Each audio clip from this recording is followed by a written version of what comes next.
What is up, though, Lions fans? It's your boy, Motor City Don P here. We are going to be here 7 hours of commercial-free football. Now I'm playing. I'm just playing. What up, though? We are here. We are about to kick off. We got guests that will be joining us today. Chicken Nugget King is going to be joining us today. He is waiting in the wings. I guess I'm going to have to kind of like not listen to the game. Hold on. I'm gonna see how I can do this. I gotta have one earpiece in, one earpiece on the game. We'll see how this works. Hold on.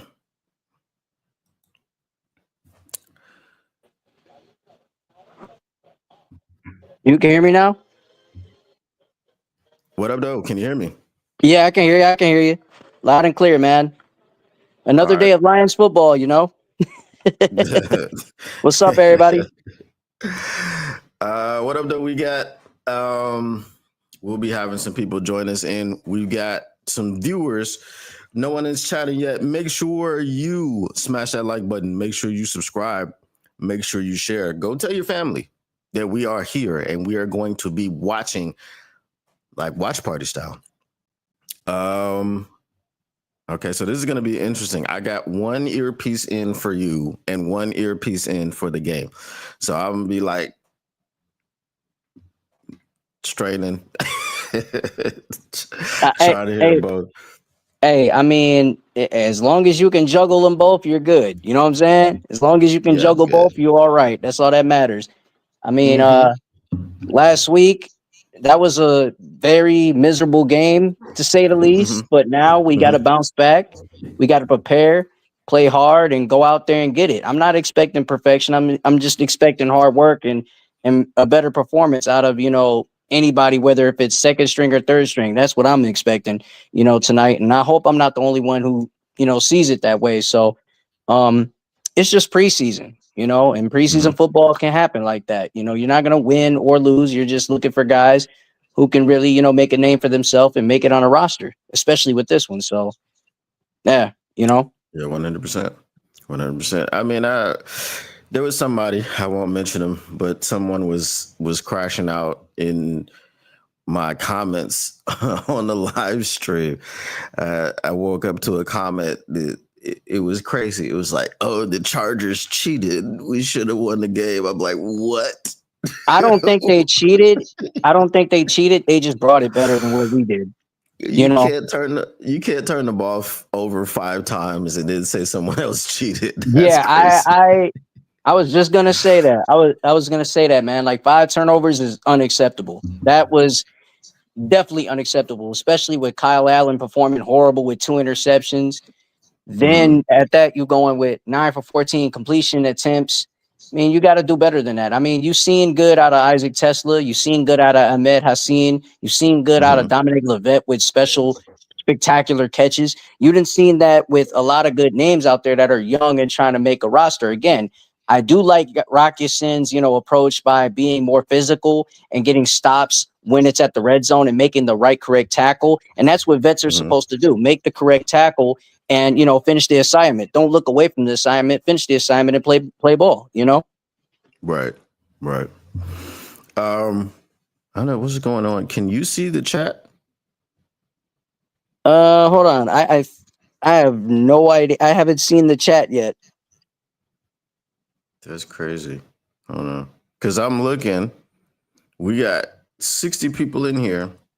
Wow. And I don't see nothing happening in the chat. So I mean, with that being said, it's like the same number as Graham Glasgow's jersey number, correct? Hold on. What is happening?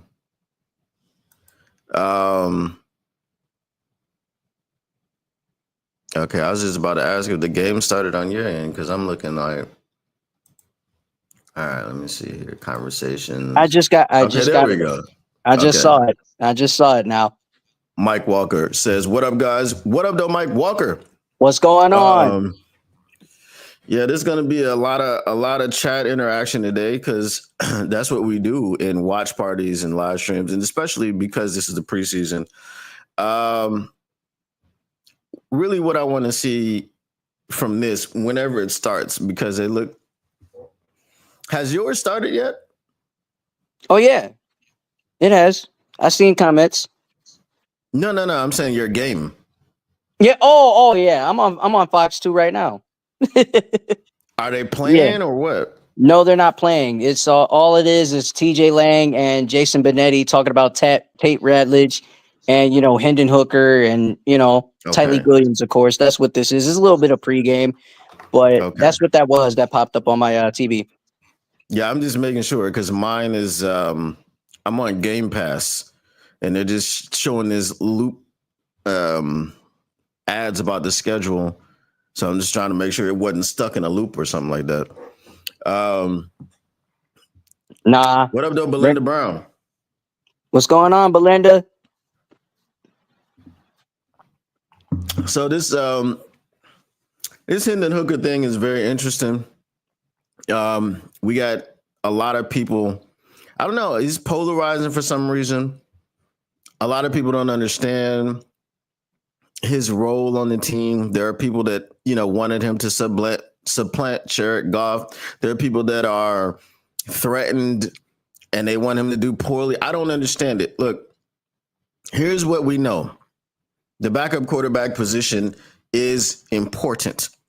If you do not have a capable backup, if your starter goes down, you have issues. What we want to see out of Hendon Hooker is being a capable backup. That is it, right? We want him to go through his progressions. I don't want to see him tuck and run after looking at one read. Oh, is J-Mo not open? Obviously, J-Mo's not playing, right? Is Tyzik Tesla not open? Oh, well, I'm going to run. No, I need to see you going through your progressions. Go through one read, two reads, three reads, then run, right?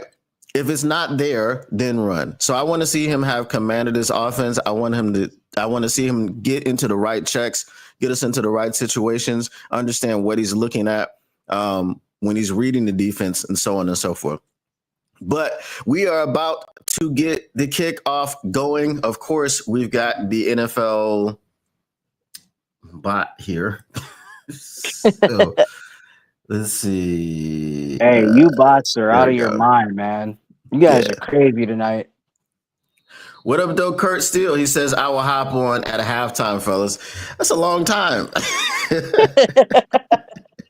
Hey, that's crazy work. Crazy work. Crazy work. Hendon Hooker gonna be out the game. You know what I mean? You gonna come in Kyle Allen time. So we got the kickoff, and there was a procedure penalty on the Detroit Lions. I think it's a 15-yard penalty.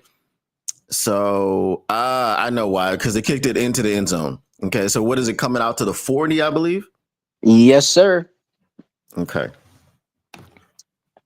Take care of the ball and be disciplined tonight. That's the main job for this team to do. Take care of the ball offensively and, be very disciplined on defense. Don't be lazy out there. That's the main thing for tonight. Let's see who we got on the line out there. Tyleek is playing, correct? Yep. Tyleek is playing right now. All right. So what I saw from that first snap, the Detroit Lions do have a very good run defense. I saw last week the same thing. Their run defense was pretty solid. Yeah, they might give up a play here or there, but ultimately they're going to stop the run first. It looks like they're going to continue to be committed to that, whoever is out there. That's what they mean when they say the standard is the standard. Correct. All right. Correct. Oh, almost got a sack. Oh, Wow. That's crazy work. That is nasty work. Who is that? Here we go. Short pass. But yeah, defense got to get on that. Defense has got to get on that. I mean, I like the pressures, but the play was made, Who was that? I have no idea. On to the next play. Okay. Yeah, they're methodically moving the ball down the field. we got to have more discipline than that. I mean, Stick. Is that what's his name? Ethan Stick. Easton Stick. Easton Stick. There we go. He once was played with the Chargers. Yep. Mm-hmm. Here it goes, and he goes down. Good stop. All right. I'm a little bit behind you, I think. Yeah, because I'm about to see the play now. All right, there you go. Now we get the sack. Okay. Yeah, that's Al-Qadim Muhammad. That's Al-Qadim Muhammad. All right. I don't know if they would count that. I don't know if they count that right now as a sack, but that's a 3rd and 3 right now. But a hell of a tackle. Yeah, 3rd and 3. That's a sack, man, because it was 2nd and 2. Just making sure he lost. For sure. If he lost in the yards, for sure, that's a sack. Yeah. And we stopped the run. 4th down. Stopping the run. You got to stop it. Got to stop the run. 4th down. All right. Let's see. Oh, that was a nice run stop too. Who was that? Who's 52? Cunningham, I believe. Okay, Zach Cunningham in there doing this thing. Mm-hmm. All right. I mean, for those that don't know, he bounced around the league for quite some time. Mm-hmm. Played in Arizona, played with Philly. I mean, he's a dog. Yeah. I think he led the league in tackles one year or something or he was pretty close, pretty high up there. Yeah, for sure. I mean, he's a tackling machine. Going for it. They're going for it on 4th and 3. Why not? It's the preseason. Mm-hmm. No, not at all. No chance. Turnover on downs. Turnover on downs. Who is 87? That was a guy that he hit on the first pass. Tried to go back to him again. DiCaprio Boodle got boodled. Hey, you know what? Yeah. Since we're on the topic of Zach Cunningham, do you think he's going to make the roster or no? Yes. I mean, who did we have last year? We had people like what's his name? What's that special? Ben Neiman. Whatchamacallit is out. Rodriguez is out. I think Neiman had a hell of a year last year, if I'm not mistaken. Had a hell of a year. Came up big for us. He's good on special teams. I didn't really like him particularly as a fill-in for injury. I just think Zach Cunningham is a better player. He's a better linebacker. He's going to offer you more starting experience because Ben Neiman, while he did win a Super Bowl with the Kansas City Chiefs, he wasn't a starter. He wasn't even a full-time player. He was a special teams ace. Yeah. So to have Cunningham in there who has actual game experience, lots of it, like I said, among the league leaders in tackles one year, things of this nature. So, yeah, I would definitely feel more comfortable with him. I mean, we got Trevor Nowatzki. So I don't think there's anybody in their backup linebacking core that is going to threaten Zach Cunningham and keep him off the roster. I think what you're saying is it's more of a veteran aspect than a youth aspect because you got to go veteran over youth and find, guys that are smart and understand the game and understand the P's and Q's of defense and not only defense, but special teams particularly too. So, yeah, I like Zach Cunningham. Zach Cunningham can actually ball. Mm-hmm. Yeah, for sure. So, yeah, I think that is going to be what makes this decision. And we're seeing Zach Cunningham come out there, but I mean that stop on 3rd down, I mean, he met that dude in the hole, stuck him, knocked him back. He didn't allow any forward progress, nothing. And that was a man-on-man tackle, So the running back lost that one. He lost that battle. Zach Cunningham came in and did it. And speaking of Rodrigo, I can't wait for him to come back. I'm thinking that he could be coming back early October, something like that from, word around the town. So I expect him to be back too. But yeah, Cunningham is definitely a great, fit and a great look. And by the way, Hendon Hooker just passed the ball to Zylstra, so that was a stop. Good, but that was a good anticipatory throw. He threw it on time. It was on Zylstra before he turned around. Those little things is what we need to see from Hendon Hooker. We just need to see him be decisive, not indecisive, not looking to run. All right. He got that one out of there. Who was that came out? Was it Pierce, Walker, one of them? Remember, James Pierce and Jalen Walker are playing today. So I think that was Pierce. I think James Pierce and Jalen Walker are, a two-headed monster. Got to watch out for them, especially when you're, trying to get off the edge. And Hendon Hooker, Hendon Hooker is just turned over the ball. Just turning over the ball is not good. It's not a good look. Turning over the ball. Don't tell me you throw an interception. Nah, no. He fumbled. Oh no. Oh my goodness, Lord. No, that's horrible. Mercy. That's horrible. See, they just talked about this pregame to, take care of the ball, take care of the rock. If you can't take care of the rock, you're having problems. Take care of the rock. It's P's and Q's, man. Oh no, here's Johnny says no Maben either, as we were talking about the linebackers. I mean, you could have called a face mask there. Oh, there was a face mask? Yeah, they missed it. Mask. They missed it. They missed that. The back judge is right there looking at it, didn't call nothing. And I don't know about Wentz. I need to see more poise, man. I need to see this. Oh yeah, that's definitely face mask. Definitely. But Wentz, I don't see Wentz coming to this team, man. I don't know about Carson Wentz. No, I don't know about that. No. Don't like that. But here's the question. Would Wentz be better than both of the options that we have? I believe 100% he would. Yeah, I think he would. I think fairly he would.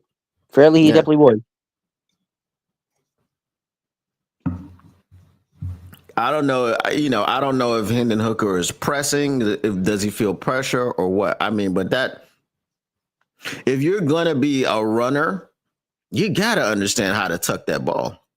Mm-hmm. That's a hold. I mean, it's a quarterback's job to, know when the pressure is coming and get out the pocket and to protect the ball and protect the rock, just like a running back would protect the rock when they're running out of the pocket and trying to find extra holes to get, first downs and move the chains. It's important for a quarterback to do that, If not, you're going to have butterfingers all day. My man, Mr. Morale 313, what up, though? He says, oh, damn. What up, though? I didn't even know the game was on. Hey, what's going on? What's going on, Mr. Morale? Well, it just started, so you good. We had a Hendon Hooker turnover already.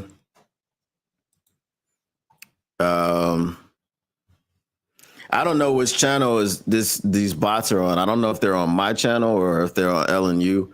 But if they're on my channel, Mr. Morale 313 is a mod. So, you got that, player. Precisely. Mm-hmm. All right, they are backed up. It is 2nd and 17. Almost got a jump. Let's see what happens with this one. Pass is completed for I want to say, was that an 8-yard gain?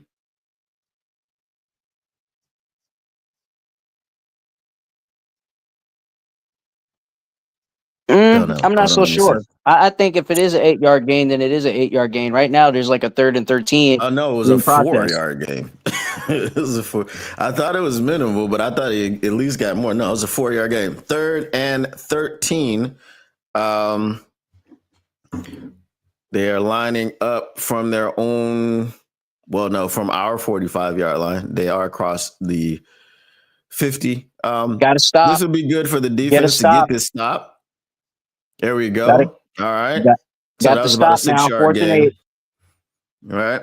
So let's go ahead and get this punt and see what Hendon Hooker can do. now. I mean, it was only right to get the ball back. It was only right to do that. Get the stop, get a 3 and out, and get the ball back. Hendon Hooker has been Oh, focused. snap. Oh, it's a That was field goal? Dylan Drummond. Oh, that was Dylan Drummond? That was Dylan Drummond, last year's camp darling from Eastern Michigan University. Oh, wow.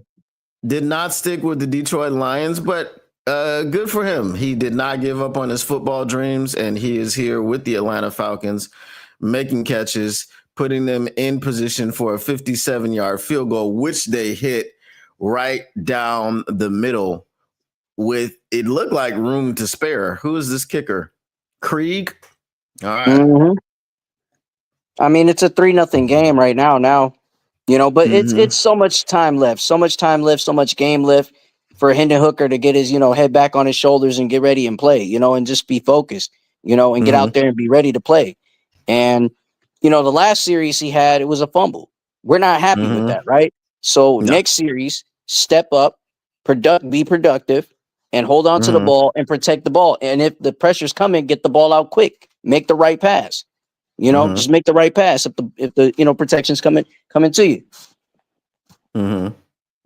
Yeah, for sure.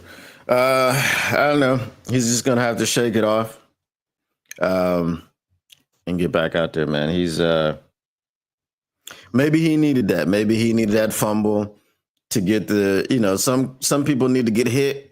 You know what I mean? To get the nerves off.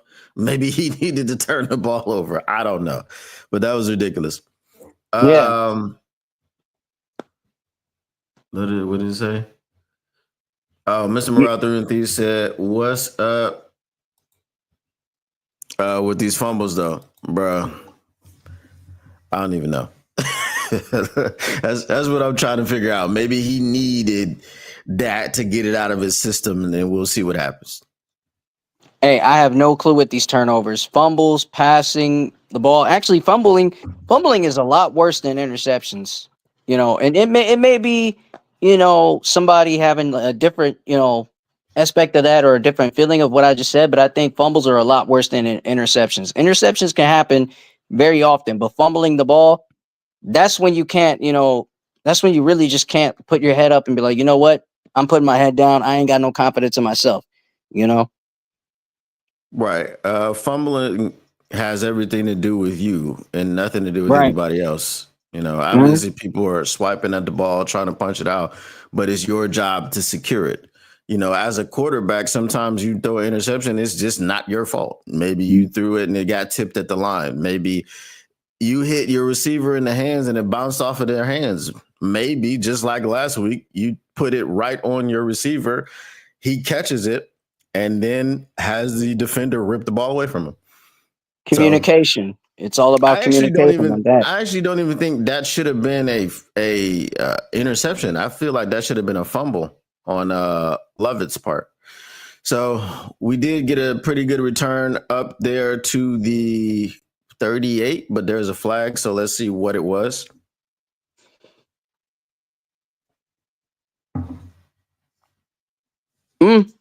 No, hey, go figure. It's on us. It's on the Lions. Go figure. I mean, but that moves us back, and we got work. So special teams, this is something I could necessarily crash out about in the preseason because these are the players that are going to be playing on special teams. Offense, defense, I don't really crash out about what I'm seeing because the starters aren't playing. Right. You know what I mean? So, but special teams, that's a little bit different. So special teams, we got to clean it up. I mean, the first penalty wasn't anything. It was just because we kicked it in the end zone. So, I mean, if we're gonna be honest, man, when it comes to starters are accountable for their job. They understand the responsibility at hand in big games. They do. Mm-hmm. Yeah. So now Hendon Hooker is. This is the same thing that I think is going to happen with Jared Goff. They turn the ball over and they come out running. The thing with Osama bin Johnson was, Jared Goff could throw a pick and then he just lets him get right back on the horse and throw the pick or start throwing the football again. I feel like you just got to get him settled down. Who is that? Is that Tom Kennedy? He looked like he got Yes, his bell indeed. rung That's there. 85. That's number 85. Looked like he slipped and then he got driven into the turf. I mean, you got to move the chains at this point, yo. Yeah, we got to see more of that. More, where we got 3rd and 10. So we need an actual pass that travels 10 yards. Hey, don't look now, but the Lions are getting a first down. Hendon Hooker running out the pocket. All right. Tucking the ball. There we go. See, that's the type of run that we need to see. That's what we spoke on, right? Yeah. That's what we needed. Tuck and run, mm-hmm. but be protective and to listen for the protection. Be protective and listen to the protection. That's all that is. That's all you got to do. Yeah. I want to see him do that when it's available. I don't want to see him do it just because he's doing it. Mm-hmm. All right. So we got Ratledge in there. I don't know. Is Mahogany in there? He should be, right? I'm not so sure if Mahogany's in. All right. Got a nice clean pocket. Okay. Isaac Tesla does not get the separation, but that was a clean pocket. And Hendon Hooker stood in and threw the ball, but it just was well covered. Who's 35? A guy that looks like his jersey's too big for him. Who is this? Brooks. Jersey too big for him. His jersey looks too big. Oh. Let's see. Oh my God. I didn't see what you saw. Oh my God. Let's see what happens. It didn't sound good with what you're doing. Oh God no. damn. Well, that was a penalty. Was that Tim Patrick? No, that had to be Craig Reynolds. Craig Reynolds caught that still. He dropped it. That's a nasty hit. Oh. But it's a flag, so we'll take the penalty.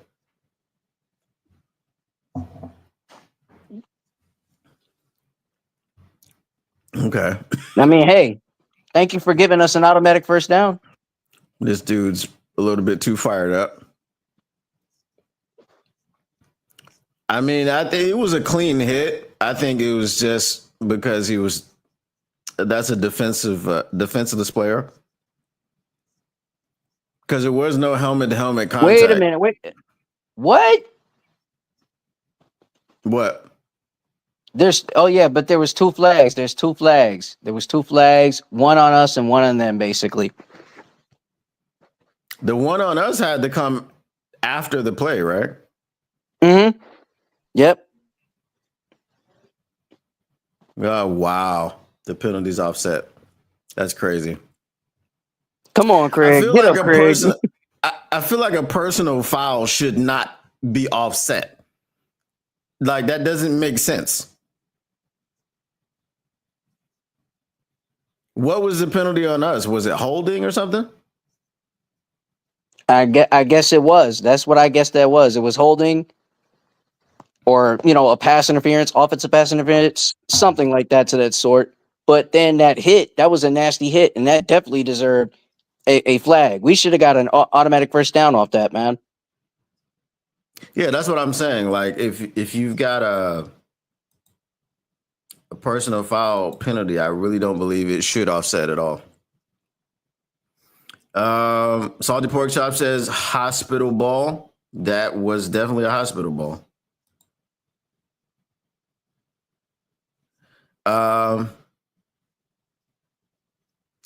Here's Johnny said OPI on who? Maybe it was a pick route.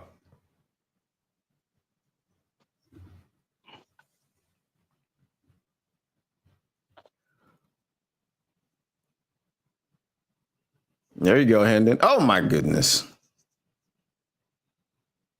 Is that Z's nephew, to be exact? Was it Meeks? Jackson Meeks? Yep, Jackson Meeks. Yep. You don't drop that pass. You do not drop that pass. I hope this Helms person, is he making the team? Like, he's doing a lot of talking.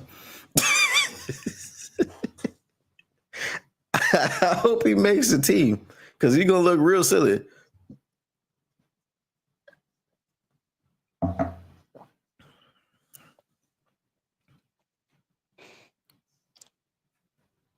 I feel like that pass was a little bit too far out in front.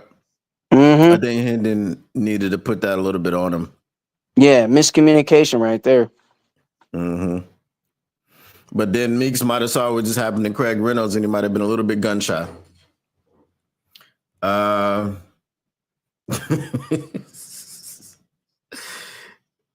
Morale threw us. He said he left his hands in Detroit.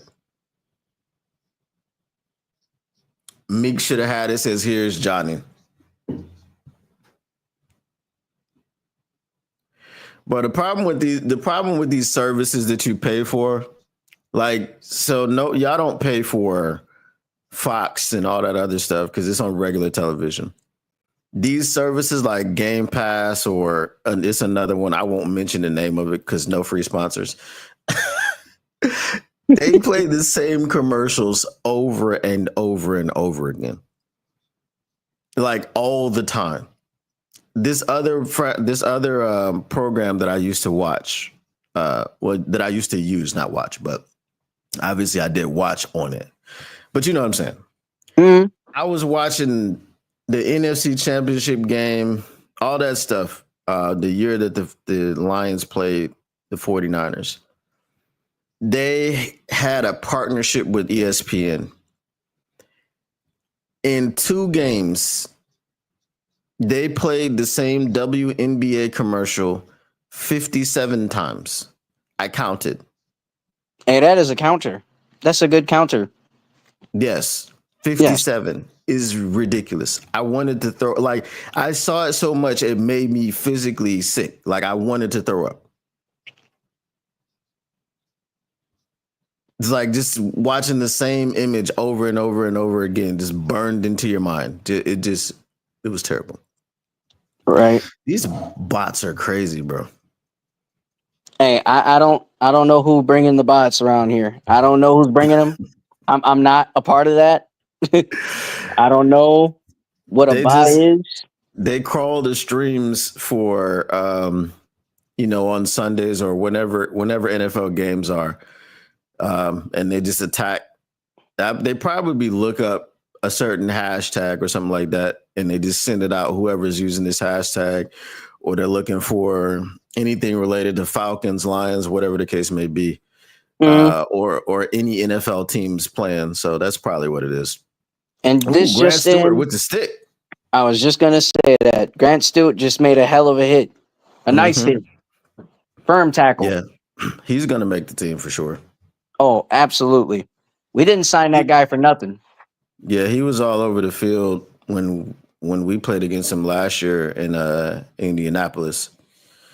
Primarily a special teams guy, but when he does get in the game, he does, make an impact. So we definitely, with him and Cunningham, we definitely upgraded our linebacking core, or we should say our second string linebacking core.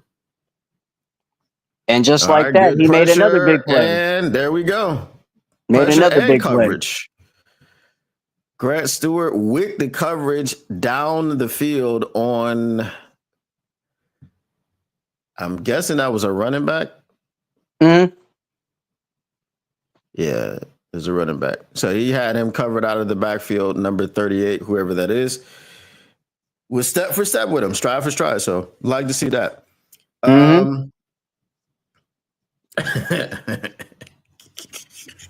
Mr. Round 313 says, let me at him. All right, we got 148 viewers in here. What up, though, everybody? Make sure you get in the chat if you got something to say. Say it with your chest. All right. Nah, don't like to see that, but it was short, well short. Dylan Drummond makes another catch. Are we going to see a punt? I mean, the camera's just on Dylan Drummond running off the field. Okay, yes, it is a punt. 4th and 4. Nice coverage, kept everything in front of them. TK85 is fine. He's back to receive the punt.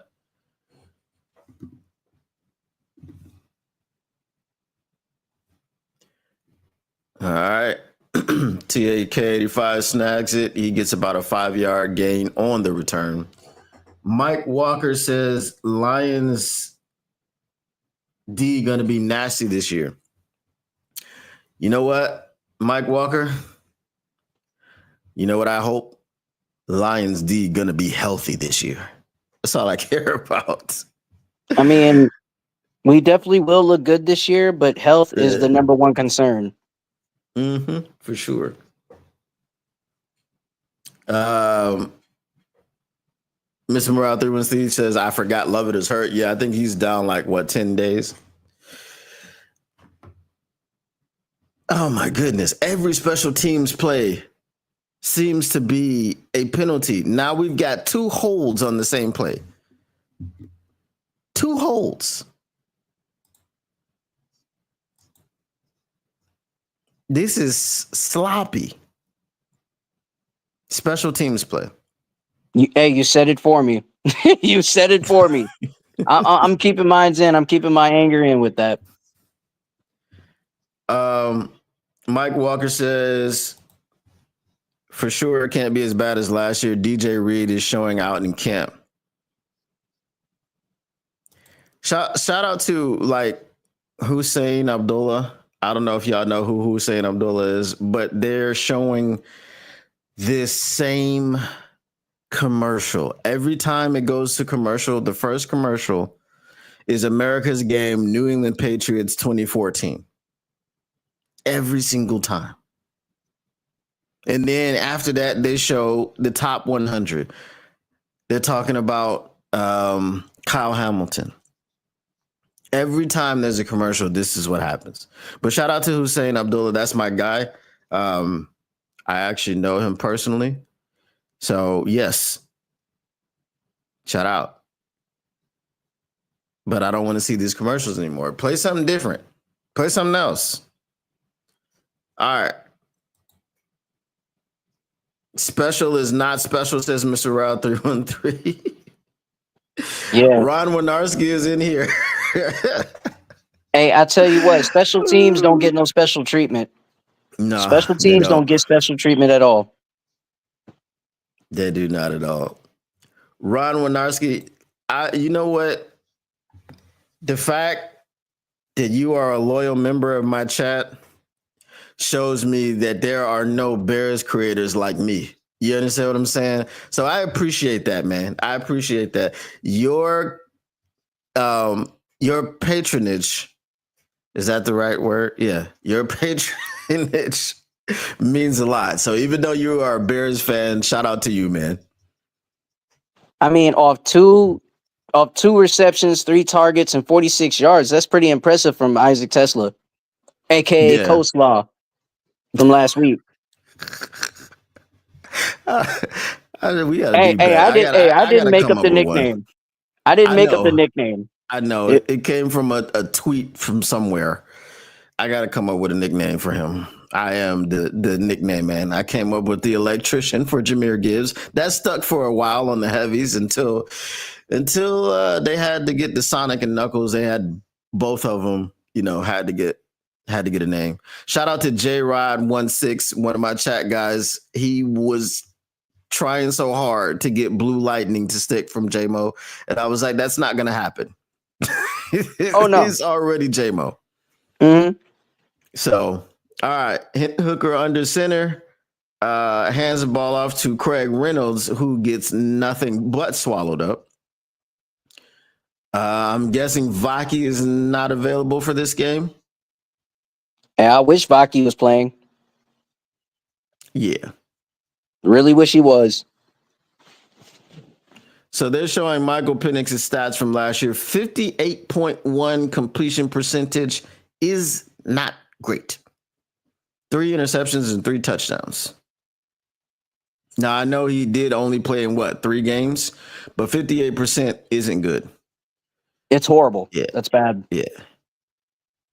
And they did pick him in order for like Kirk Cousins to mentor him, but it looks like that it's the other way around.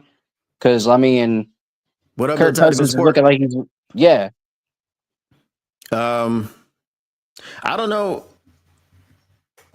So the issue with Kirk Cousins, did you watch quarterback? Oh, I've seen some snippets here and there. So the issue with Kirk Cousins last year was that he was mechanically compromised. He had at the same time, I think it was a knee injury, a shoulder injury, and something else. I don't like that dump off to Shane Zylstra on 3rd and 11. Neither did I. You got to push that ball down the field. I mean, he had the opportunity, and he probably didn't have anybody open, but he had the opportunity to try to push it downfield. There's no way. Now, if that was Jahmyr Gibbs, if that was Hamir, then maybe he could have broke it, for an 11-yard game. But that was Shane Zylstra. There was no chance. Yeah, see what I like about Johnny Morton is that Johnny Morton's going to utilize Jahmyr Gibbs in so many ways, not just off the running game, but in the passing game too. Yeah. That is going to open up a lot, man. If you put Jameson Williams and Hamir Gibbs on the same side, good luck to you as a defensive coordinator. I don't know what you're going to do. Too much speed. Mm-hmm. Thank you. We finally got a penalty on the other guys on special teams. There hasn't been a penalty on every special teams play this game, but finally it wasn't on the Detroit Lions. On the Atlanta other guys. Yes, the Atlanta other guys. Shout out to Atlanta. It was my home for 9 years. However, I did not ever root for the Falcons. I did root for Mike Vick, though. Mike Vick was my guy. I was so mad the Falcons got Mike Vick, but I wanted the Lions to get him. But that's neither here nor there. Hey, I leave that in the rearview mirror. I would leave that in the rearview mirror, and just say, "Hey, Mike Vick was a good player." Mike Vick was a dog, no pun intended. No pun intended. You ain't had to stoop that low. You ain't had to stoop that low on that one. I'm saying he was a dog. Like really. Agreed, but that was just too early on that one. Too early. I think we're okay. I think how many years ago was that? 15 years, something like that? Yeah, that was way back, way long time ago, man.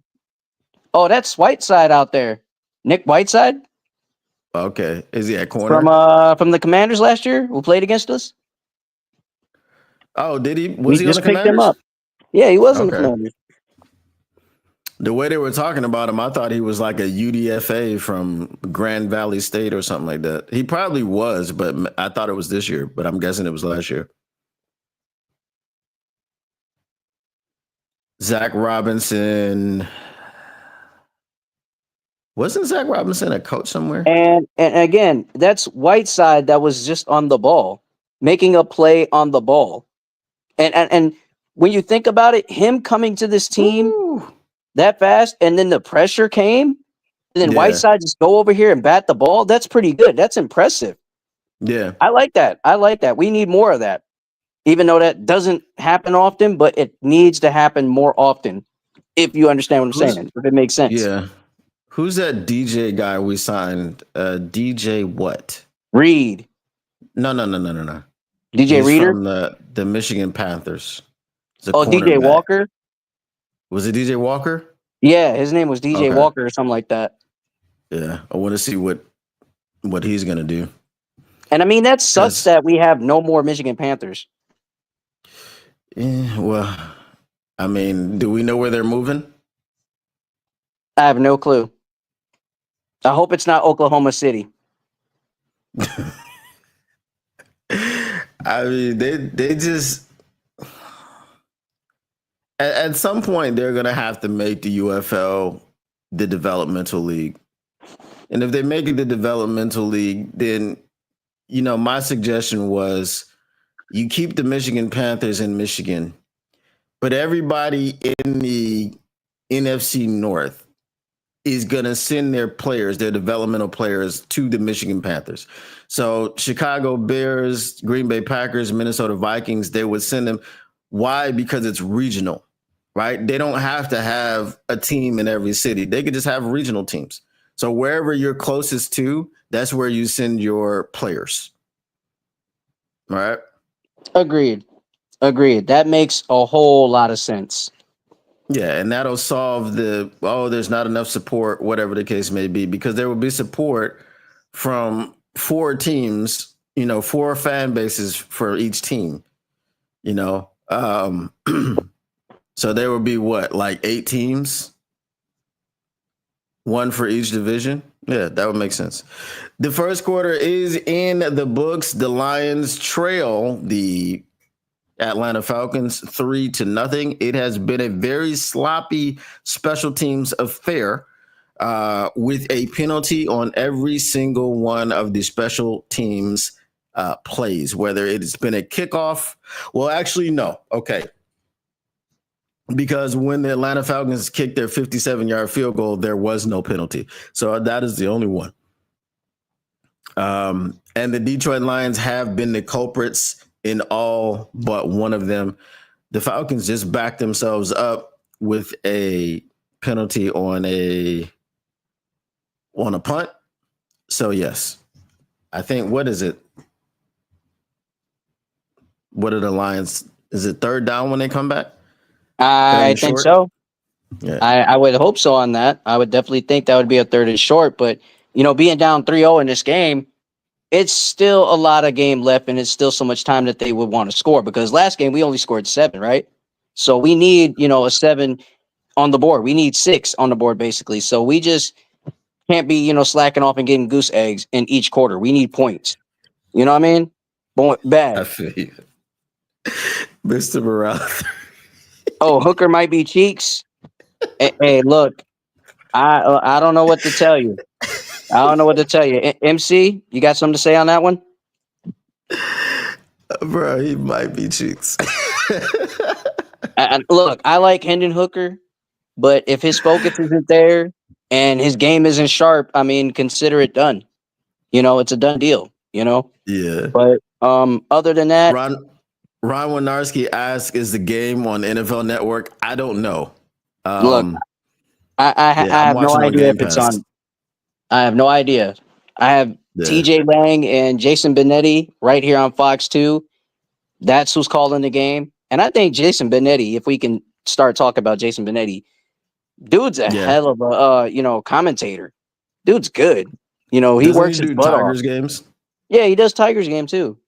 Okay. Does Tigers games as well. 2nd and 4 is what it was. Oh, 2nd and 4? Yep. Okay. All right, it's back. Start of the second. It is 2nd and 4. We'll see what happens. Here he goes. He says his Bears die. Oh, cool. Nice little cut back from Craig Reynolds, patient running. Go ahead and get the first down. Oh yeah, got to get the first down. Got to get it. It's definitely a need. But Ron, your Bears are trash. This is Lions, man. He said, my Bears dominated the Finns. Bro, this is preseason. He's so excited for a preseason. Wow. Did Caleb even play? Caleb threw an interception. Really? Yeah, he threw an interception to a Finn. Oh, my God. Bro, that is terrible. Yep. And then they're That over here is talking terrible. about, oh, well, we got Caleb Williams. We're going to do good with Ben Johnson. You guys are nothing without him. Hey, you know what? It's only preseason. Shut it. Tactical Spork says, I can't get the game out here in Texas. Tactical, I got you, my dog. There's some streams in the East, and you might want to check them out. That's all I can say. If you're picking up what I'm putting down, there's some streams in the East. You might want to check them out. Hey, by the way, Tate Ratledge made an impressive block. Hell of a block. On I that love one? it. Yes. And it was a nice throw to Jackson Meeks. Go, It go, go, go, was. go, go, go, go. Oh, yeah. We're moving the chains. We're moving them. We're moving them, baby. Rolling the dice. All right. So I'm on 1st and 10. All right. We got TK85, baby. TK85 making plays. TK, the legend of the preseason. And the legend grows and grows and grows. Can we see TK85 in the regular season? No, because he is a lacrosse player. But, it is what it is. Hey, nothing's wrong with lacrosse. That should be that is a good sport. That is a safe sport for people to play. It's not safe, but hey, look, I was recommending that to the kids that want to play sports. All right. I was recommending it to those who wanted it and needed it. Lacrosse, it's good for you. Lacrosse, the problem with lacrosse is it's like a rich person's sport. It's never gotten. It's not no grit in it. It's like a cross between football, hockey, and field hockey. Like it just, I don't know. I mean, you can consider it field hockey. You can do that. Yeah, it never really caught on mainstream. I think there's too many elements of too many things going on. Come on, Zylstra. Yeah, I was gracious. Yeah, the completion, attempts 6 for 9, 31 passing yards. Hendon Hooker tonight, basically, it was a nice little pass to Zylstra, but Zylstra stepped out of bounds. How do you have 6 completions and only 31 yards? Hey, it's the NFL, but look at it. Look at him go. Look at him go. As my man Taylor Made Media would say, he's just throwing a bunch of 5-yard outs. All right, 3rd and 6. No. Okay. Just don't fumble. Oh boy. Here we go Somebody again. got hurt. Here we go again. Yes. Who's down? Who is that? I think that's 67. Mr. 67. We're going to need some reinforcements right now. Is that who? Mason Miller? I would say that is. I think that's. Oh, he hurt his arm. Oh, no. That's a low blow. They're showing the replay now? Yeah, they're showing it. Get out the way. I don't get it. They cut off of mine. So I don't get the replay. Yeah, gotta get some reinforcements out there right now. It's Colon 67. Okay. He went down. 4th and 3, looking to go for it. I mean, when you're Dan Campbell, you gotta gamble. That's the main thing you do. You gamble. You gamble on your players. You gamble on your plays. They're still showing this damn America's Game and the freaking NFL 100. Just get off of it. I don't care. Go get back to the game. Mm-hmm. My man said cheeks. Hey, listen. Hendon Hooker has time to prove. It's time to prove. Go ahead. Go ahead. Oh, you go ahead. No, I was gonna say the thing about Hendon Hooker, man, is he doesn't look great as a runner. Like he's not on the level of Lamar Jackson or could we even put him over Pat Mahomes? No. There's so many better runners out there as well. It's just like, what is his package? He offers, yes, he offers, he can scamper, he can pick up 5, 6, 7, maybe even 10 yards with his feet pretty quickly. But even as a runner, he just kind of looks uncomfortable. That's what I would say about Hendon Hooker. He just looks uncomfortable in the NFL. I don't know what he looks like in practice, but you just don't see the confidence that whatever it was at Tennessee, you just don't see it there.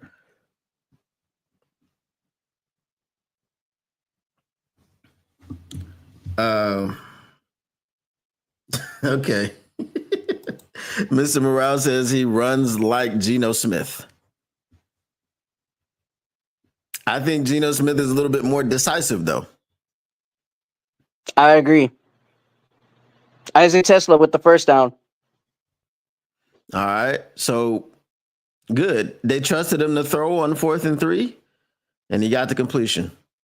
All right. Yep. There we go.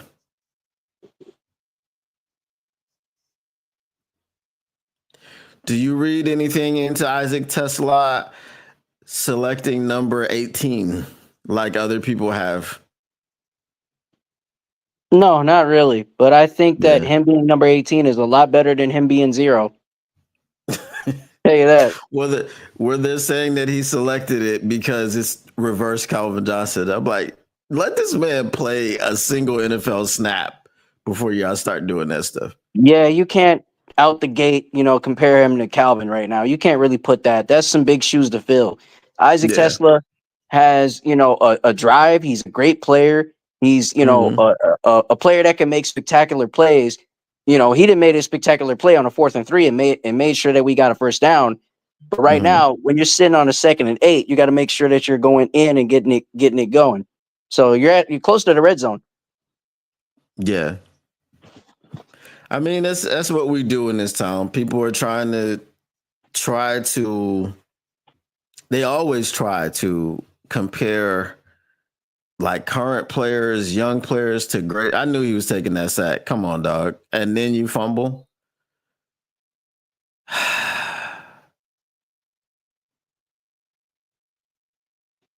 Right near the red zone, too. Right near the red zone.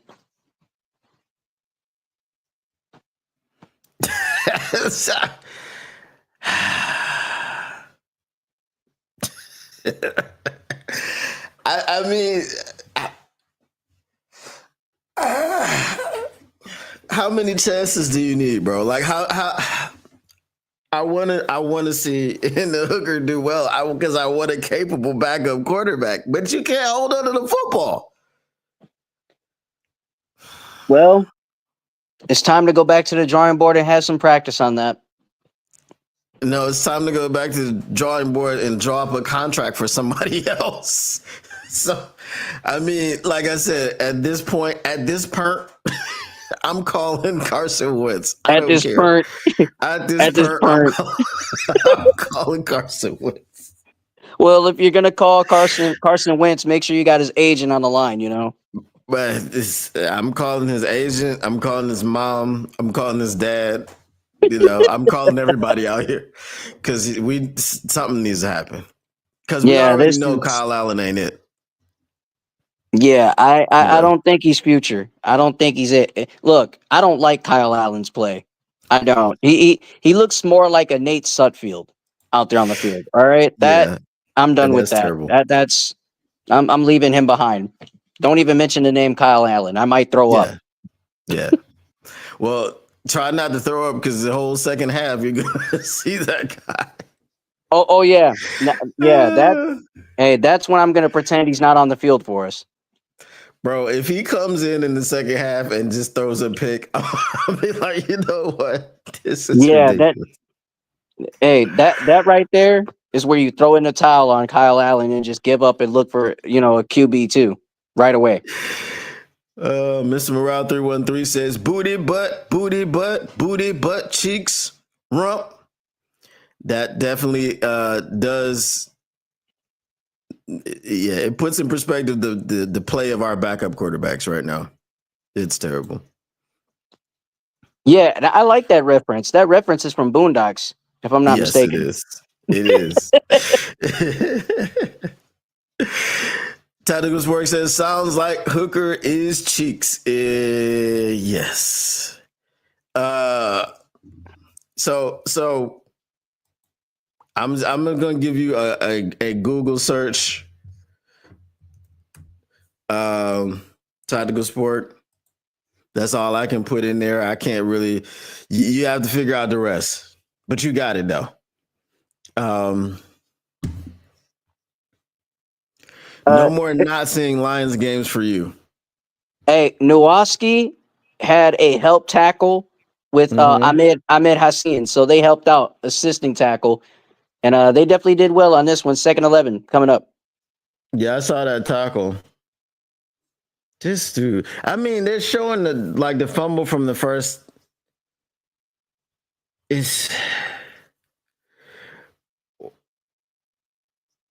They're showing like all of the miscues from the Detroit Lions, drop passes. That's wild. I mean, it's a flag right here too. Avonte Maddox is just out there on the field. Was he not supposed to be? He should be out there. Pass interference. What's the flag for? Pass interference. On who? On us. It's on the Lions. Where was their pass interference?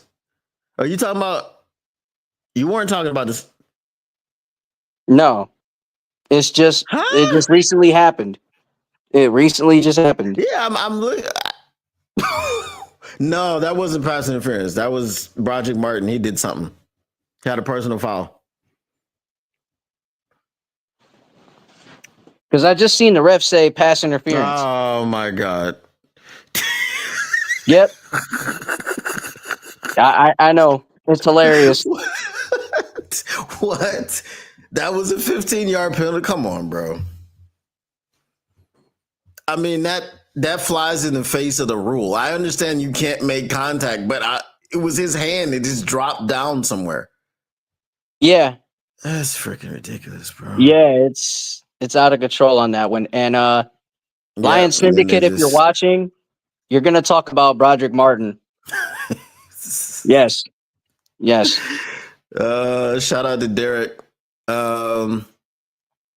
If y'all have not heard the announcement, I will be doing a show every Friday on Detroit Syndicate Sports. So I am going to be joining the team for Fridays. So I'll be on LNU on Mondays. I'll be on Detroit Syndicate Sports on Fridays.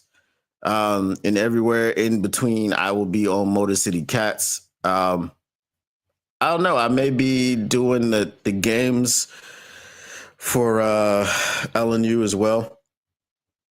We haven't really talked about it, but since no one was doing it, I was like, yeah, and if no one's doing it, I'll hop on there. Yeah. Big shout out to Detroit Syndicate Sports. Big shout out to him. Shout out Derek. Much love to the guy, man. Yeah. Who is Caden Ellis? Okay, last season he had 5 sacks, 1 interception, 3 pass defenses. I don't know who he is. They're interviewing him. He's like, he's not dressed. 5 sacks is good though. 5 sacks last year. 5 sacks would have led the Detroit Lions after Hutch went out. I mean, Zadarius Smith led the Lions with 4. So, yeah. Shout out to Caden Ellis. If you ever get cut by the Falcons, we'll probably take you. Or fans will probably be asking to take you. Hey, you never know. We just might take the guy. Tactical's work says, when are we cutting him? Referring to Broderick Martin. Oh, come on. You got to break down, Avante. Lord have mercy. Like, you had to cut off the inside. You could not let him do that. You had his inside shoulder. You went to the outside and gave up the whole inside of the field. And he picked up much more yards than he should have. What is it now? 3rd and 7? 3rd and 6.5? 3rd and 7. That's a much more manageable third down than 3rd and 11, which, had you broken down, that's what would have been. All right. 3rd and 7. Yes. 4th down. Rock Yassin coming in, stymieing Dylan Drummond. Right? Dylan Drummond, shout out to him because he is looking a lot better than he looked in the preseason with the Detroit Lions. I think the lights were just a little bit too bright for him. But now he's got what? 4 catches this game already? And it's only the second quarter, so why are we showing this? Why are they showing the Craig Riddles hit again? I have no idea, but Rock Ya-Sin is just playing phenomenal. This dude is showing you how it's done. You know, that's what you need out there on defense. That's what you need. Yes. All right. Don't throw a flag. Okay, thank you. DiCaprio Boodle knocked the dude out of bounds. It was like the referee was itching. Well, I want to throw a flag on this boy so bad, but I can't figure out a penalty. And here we go again. Brady throws the pick to Hussein Abdullah. And then we have Julian Edelman getting interviewed. This is annoying to me.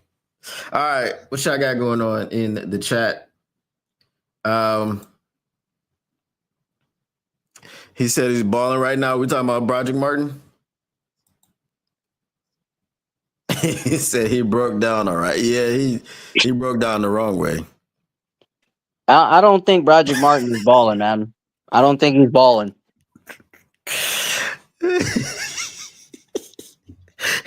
Tactical Sports says, how many times has he fallen over? I don't know. I'm not on a Broderick Martin fall over watch. Mr.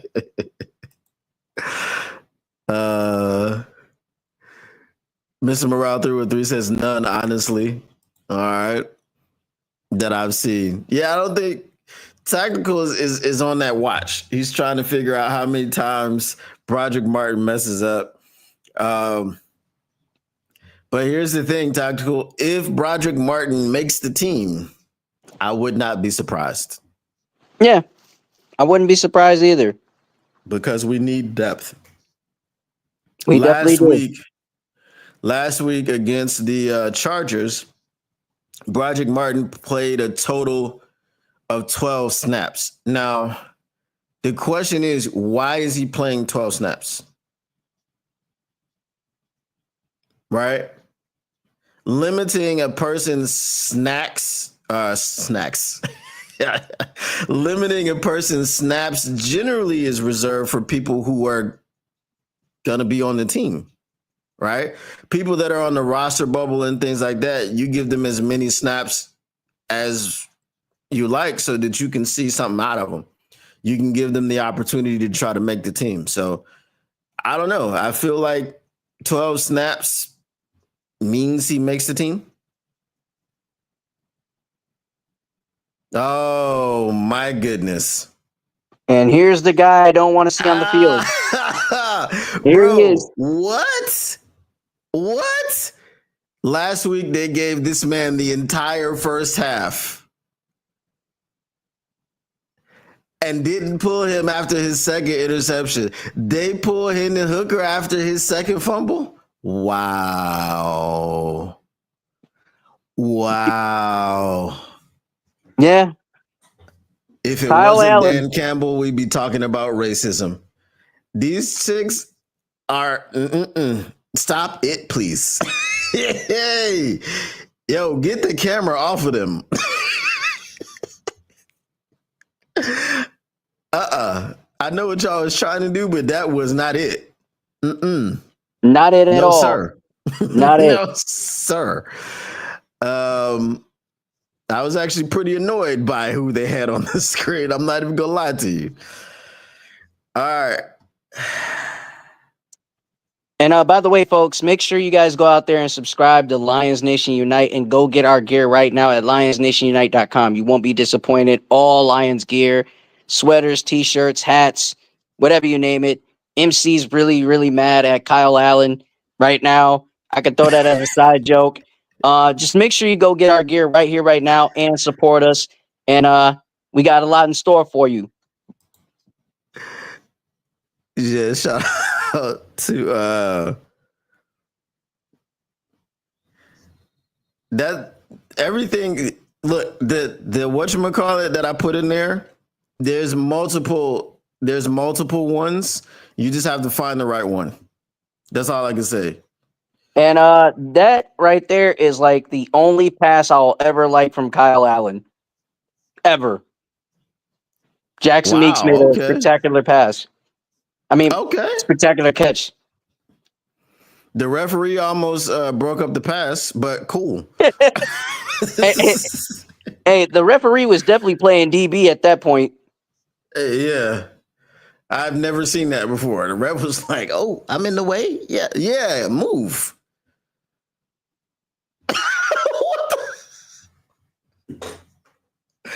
Bro, that would have been come on, dog. They just showed the replay. That would have been a new low for referees. Like if he would have collided with Jackson Meeks and knocked that ball out, bro, I'd have quit. I'd have been done. They would definitely put that on Sports Center, not top 10. They would. Mm-hmm.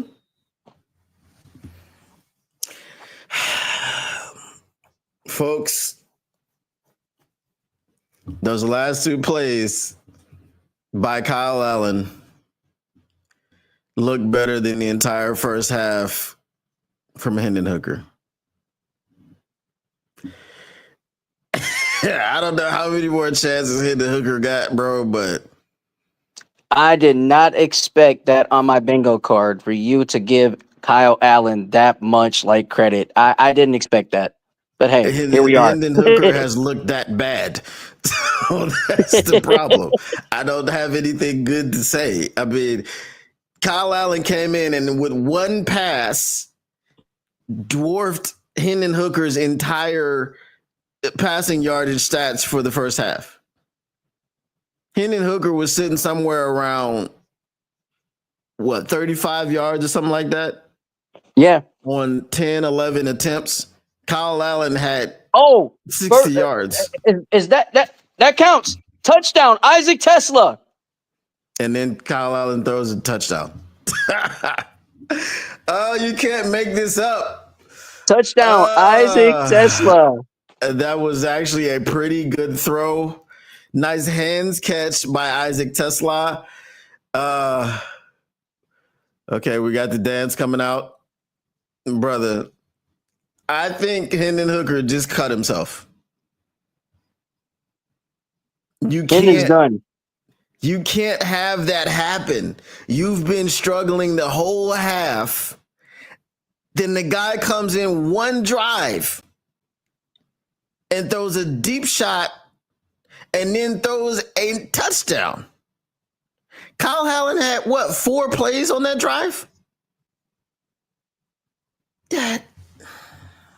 If I'm not mistaken, Isaac Tesla had a mismatch on him right there at the red zone.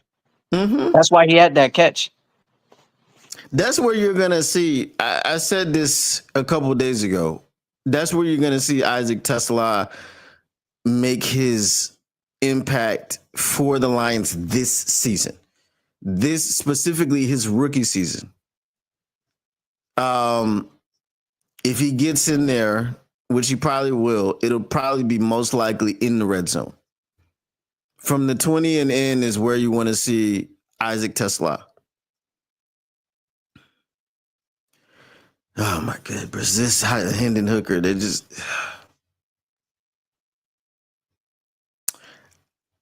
All right, I'm gonna say I got an announcement to make, y'all.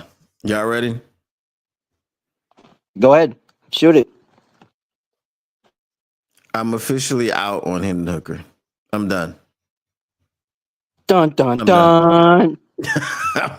I'm out. Like I can't. I can't. I can't do it anymore. We gave you your chance, Hendon. You just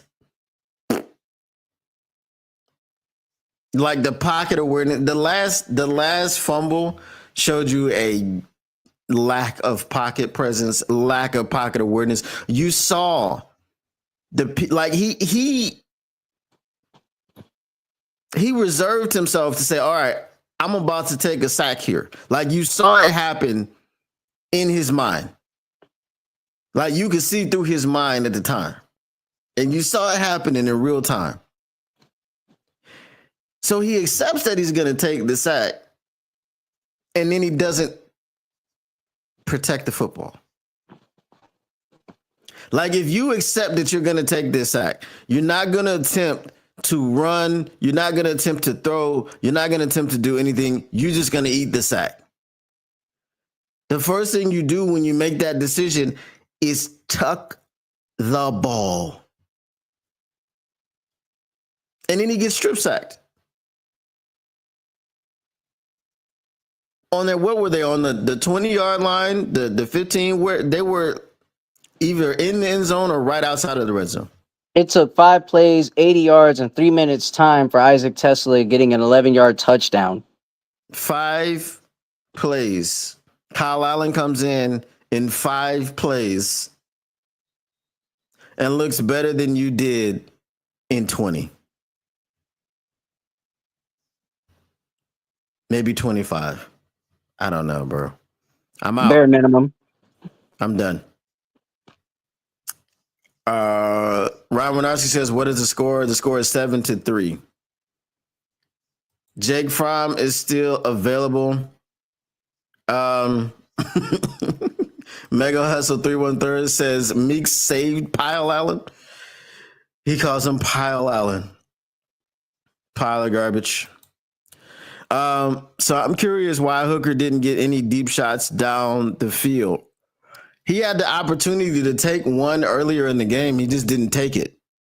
That's when he checked down to Shane Zylstra and on a 3rd and 11.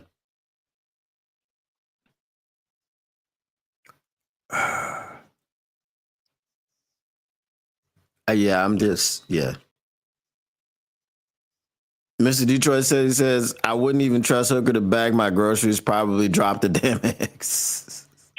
Hey,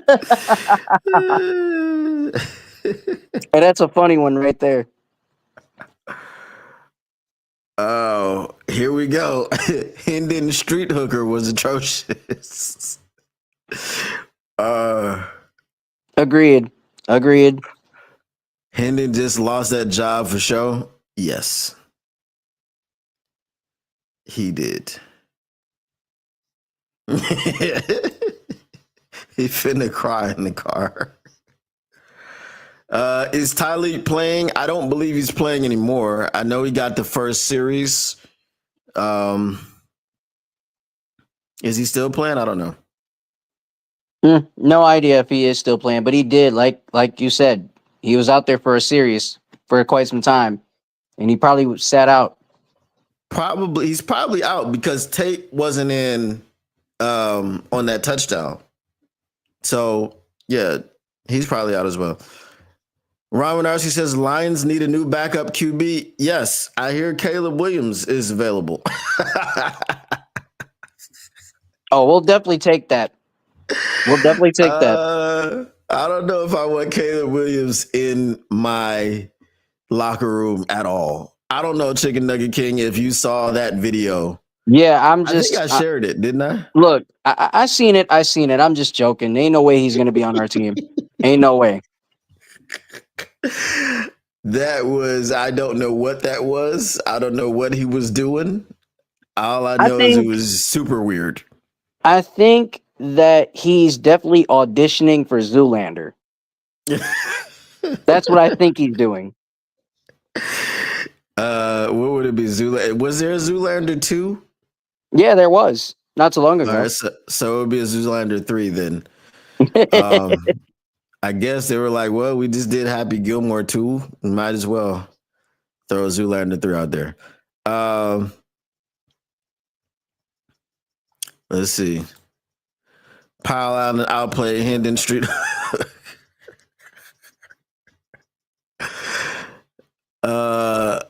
We got to give Goff a real backup. Unfortunately, from what I just saw, now the game is still young. Kyle Allen has the rest of the second half to go out and look like Kyle Allen.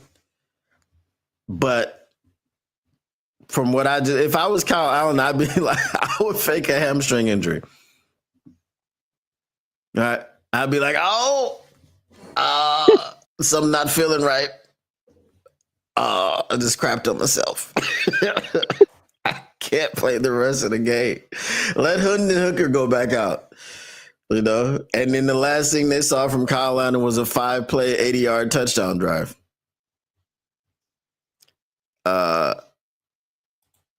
He said, "No, we will not take Caleb." Hey, I was just joking. 2-minute drill right here. 2-minute drill, whatnot. He said, "I'll boycott the Lions if they did." Oh, DiCaprio getting boodled once again. I don't understand why that guy is still on our squad. Because we don't have too much depth. We got a lot of depth, but we don't have a lot of depth at the quarterback position. We don't have preseason depth for the corner. We don't. We literally don't. We literally don't. That's true.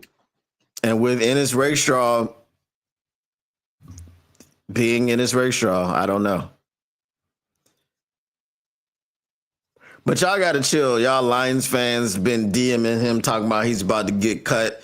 That's classless. You know, y'all got to chill on that, man. That's not cool at all. Yeah, that's just breaking his spirit. We don't have to do that. We just got to lift him and just say, hey, come back around and get healthy. That's it. Wish him well. Mm-hmm. Yeah. This dude. He said Caleb is too busy prepping to win the Super Bowl. Correction, Caleb is too busy prepping to watch the Super Bowl like everybody else. Yeah, preparing to win the Super Bowl, all right. On Madden. Yeah. That's his best shot. Hendon Hooker better hope he never does any time in his life. You know he would drop the soapbox. Wow. That's out of control, man. God forbid I ever did any time. But if I drop the soap, I'm going to be like Tom. I'm finished. Nah, I've been watching you. Right now, I'm shaking my head, and that How just happened. That a touchdown? That just happened. I feel like, did he complete the process of the catch? I just can't believe that. I cannot believe that just happened. He did. Well, I mean, who's 36? We don't even know who this man is.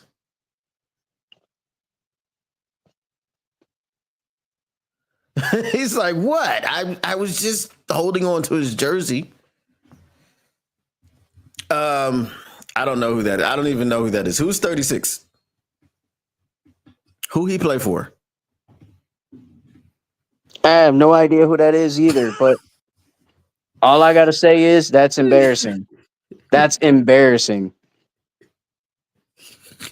I think Blair saw that matchup and said, you know what? I'm winning this matchup clear as day. Clear as day. He said Christian Wilkins got a hold of him.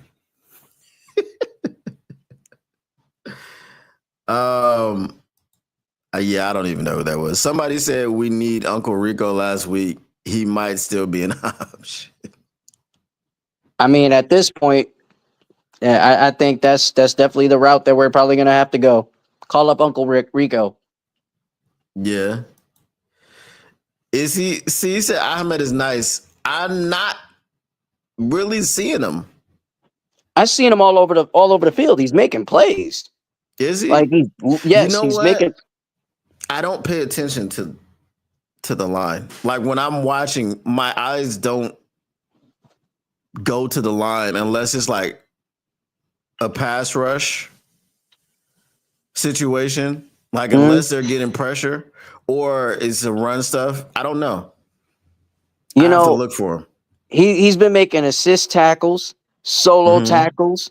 He's all over the field. He hasn't had a sack yet, but he's been all over the field and playing hard. I expect nothing but hard Okay. work, and he's bringing hard work and progression and pressures. So you got to love that. Yeah. I try not to take too much from the preseason, but I don't know. Special teams were sloppy. Hendon Hooker doesn't look like he's gonna make the team. Yeah, I think it's Hendon Hooker's time in Detroit is gone. It's over. But then again, Typical teams Kyle Allen. probably He dang near fumbled. teams need to keep 3 quarterbacks, right? Because you've got the emergency quarterback rule that they have. So Yeah. he'll probably be the. There we go. You see what I mean? I told you. The night is young. You still have all of this time to see Kyle Allen do Kyle Allen things. And this man just fumbles for no reason. I mean, he just blew on his elbow and he was like, oh. And he's lucky it just bounced back to him because that was ridiculous. Mm-hmm. How do you have 30 seconds to go out there and try to make something happen? And then the coach just goes, nah, we've seen enough. When you got 30 seconds in a 2-minute drill, you throw that ball downfield, coach calls a timeout, and then you try to execute, in 20 seconds, whatever happens. Kurt Steele is here. What up, though, Kurt? What's happening? Dude? Man, sitting on my back porch watching the game, checking out the action. It's preseason. I understand it's preseason, but you cannot be happy with what you saw from Hendon Hooker. Oh, yeah, he was tripping. You know what though? And you wasted a drive. You had a good drive. You got us deep in the red zone, and you got the strip sack. But you got to keep. I mean, like when the pocket collapses, you have to keep both hands on the ball. I mean, like I don't know what you're doing, son. I like what you're doing, man. But I would say this. That's what I was saying earlier. I was like, you saw it happen. You saw him accept the fact that he was going to take the sack, and that was it. That's all he did. He accepted it. He didn't do the rest. And we talked about it on our show the other day. Like this is it. Like this is like your make or like pretty much your make or break type thing. I mean, this backup quarterback situation is not settled still. Even with Allen having a good drive. Some of the young players have been playing well. I like what I saw out of Williams eating up double teams. I like what I saw. Of course, Tesla, man, that dude is good. That dude's a monster. He's going to be a good player in the NFL because you look at him and what he can do with his body, his hands. That kid is tearing it up. Sloppy plays on special teams. Like, how the hell do you start the game with a penalty on the kickoff? Like, like what are you doing? But to really look at it, I'm like, because most of these guys who are playing special teams right now aren't even going to be on the team. Like, these guys aren't going to be on the roster when we line up week 1 against Green Bay. Most of those guys playing special teams right now aren't going to play special teams during the season. So I mean, like, am I happy with what I saw? You know, am I like mad for what I saw? Like, no, it's preseason. My man, Chicken Nugget King, what up, man? That's my What's guy right going there. on, Kurt? Yeah, man. Hey, but you know what? I'm just relaxing, man. I got a cup of coffee and in my Lions mug and sitting back. I'm watching both. Actually, I live in Carolina, so I'm watching Shador do his thing over there on like I got my iPad set up and my laptop set up, so I'm watching two games at once just to kind of keep track of what I saw from Shador. And not bad for the young fella. He did okay. He's doing okay out there. He look better than Henry Hooker. Oh well, that's not hard. Kyle Allen came in and looked better than Hendon Hooker, but then Kyle Allen did Kyle Allen things and just fumbled the football. Dude blew on his elbow and he was like, "Oh, snap! Can't hold." And to I guess like our backup offensive line is not playing the greatest right now.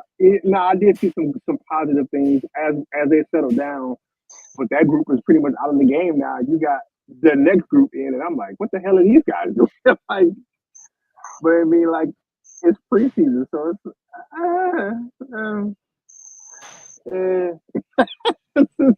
because I know that most of these guys aren't going to be on the team. I mean, I'm just saying, like, it's just like, what do you say about preseason? It's like I said the same shit I said last week. It's preseason. I'm like, I'm not expecting like big plays and like this. I'm not expecting this like polished football players that's out there because the starters aren't playing for a reason. I'm waiting for that joint practice against the Dolphins. That's what I'm waiting to see. Because that's gonna be really the start of our preseason. You get those starters out there, and they're gonna get playing against the other teams. So,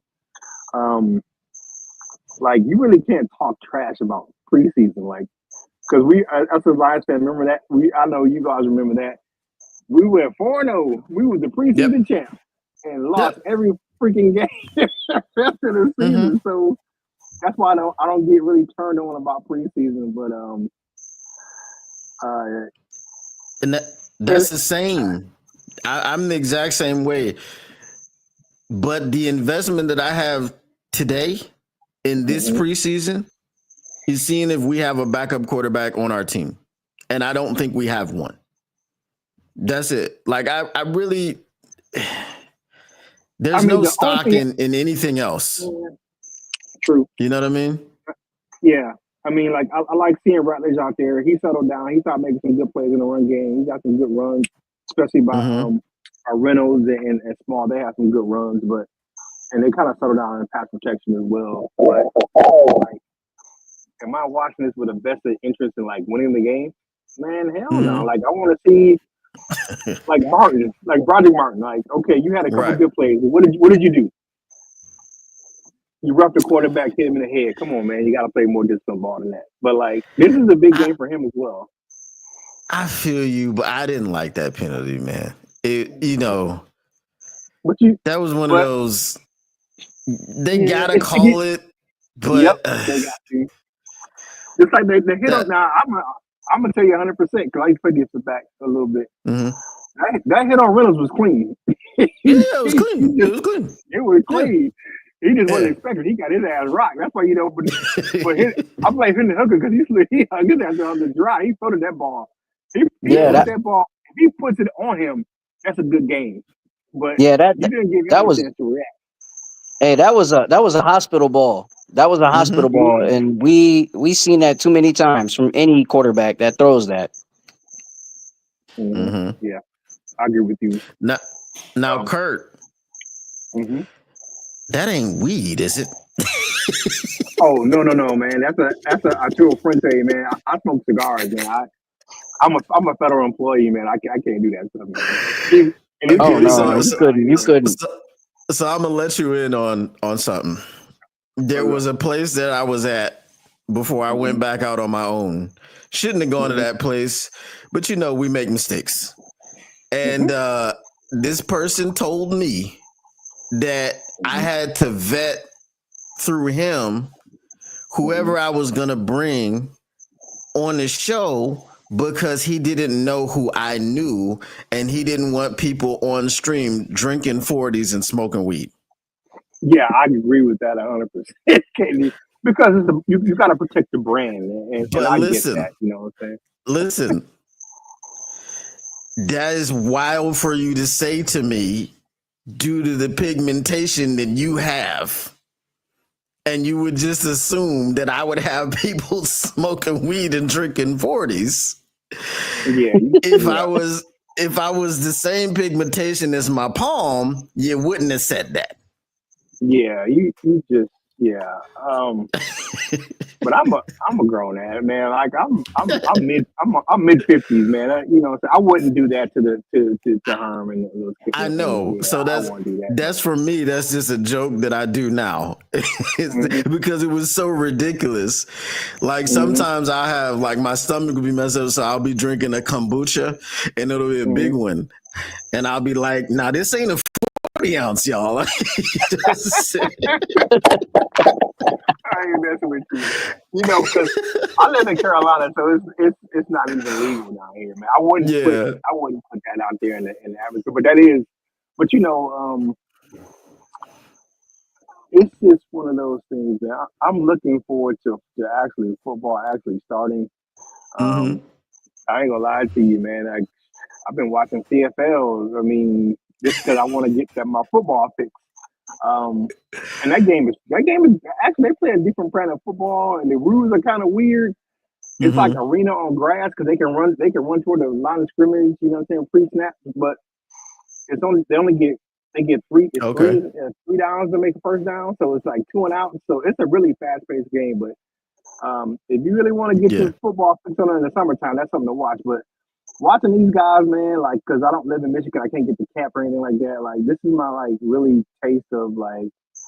I think this is really the first preseason game. I really don't count the Hall of Fame game because, I look at that game, I'm like, man, we were playing our third and fourth strings, and they were playing a lot of their second and third strings most of the game. So I was looking at the game like, Jim Harbaugh, he was trying to make a statement. I'm like, but what the statement are you making against the Lions? Everybody knows the Lions don't play their starters in preseason.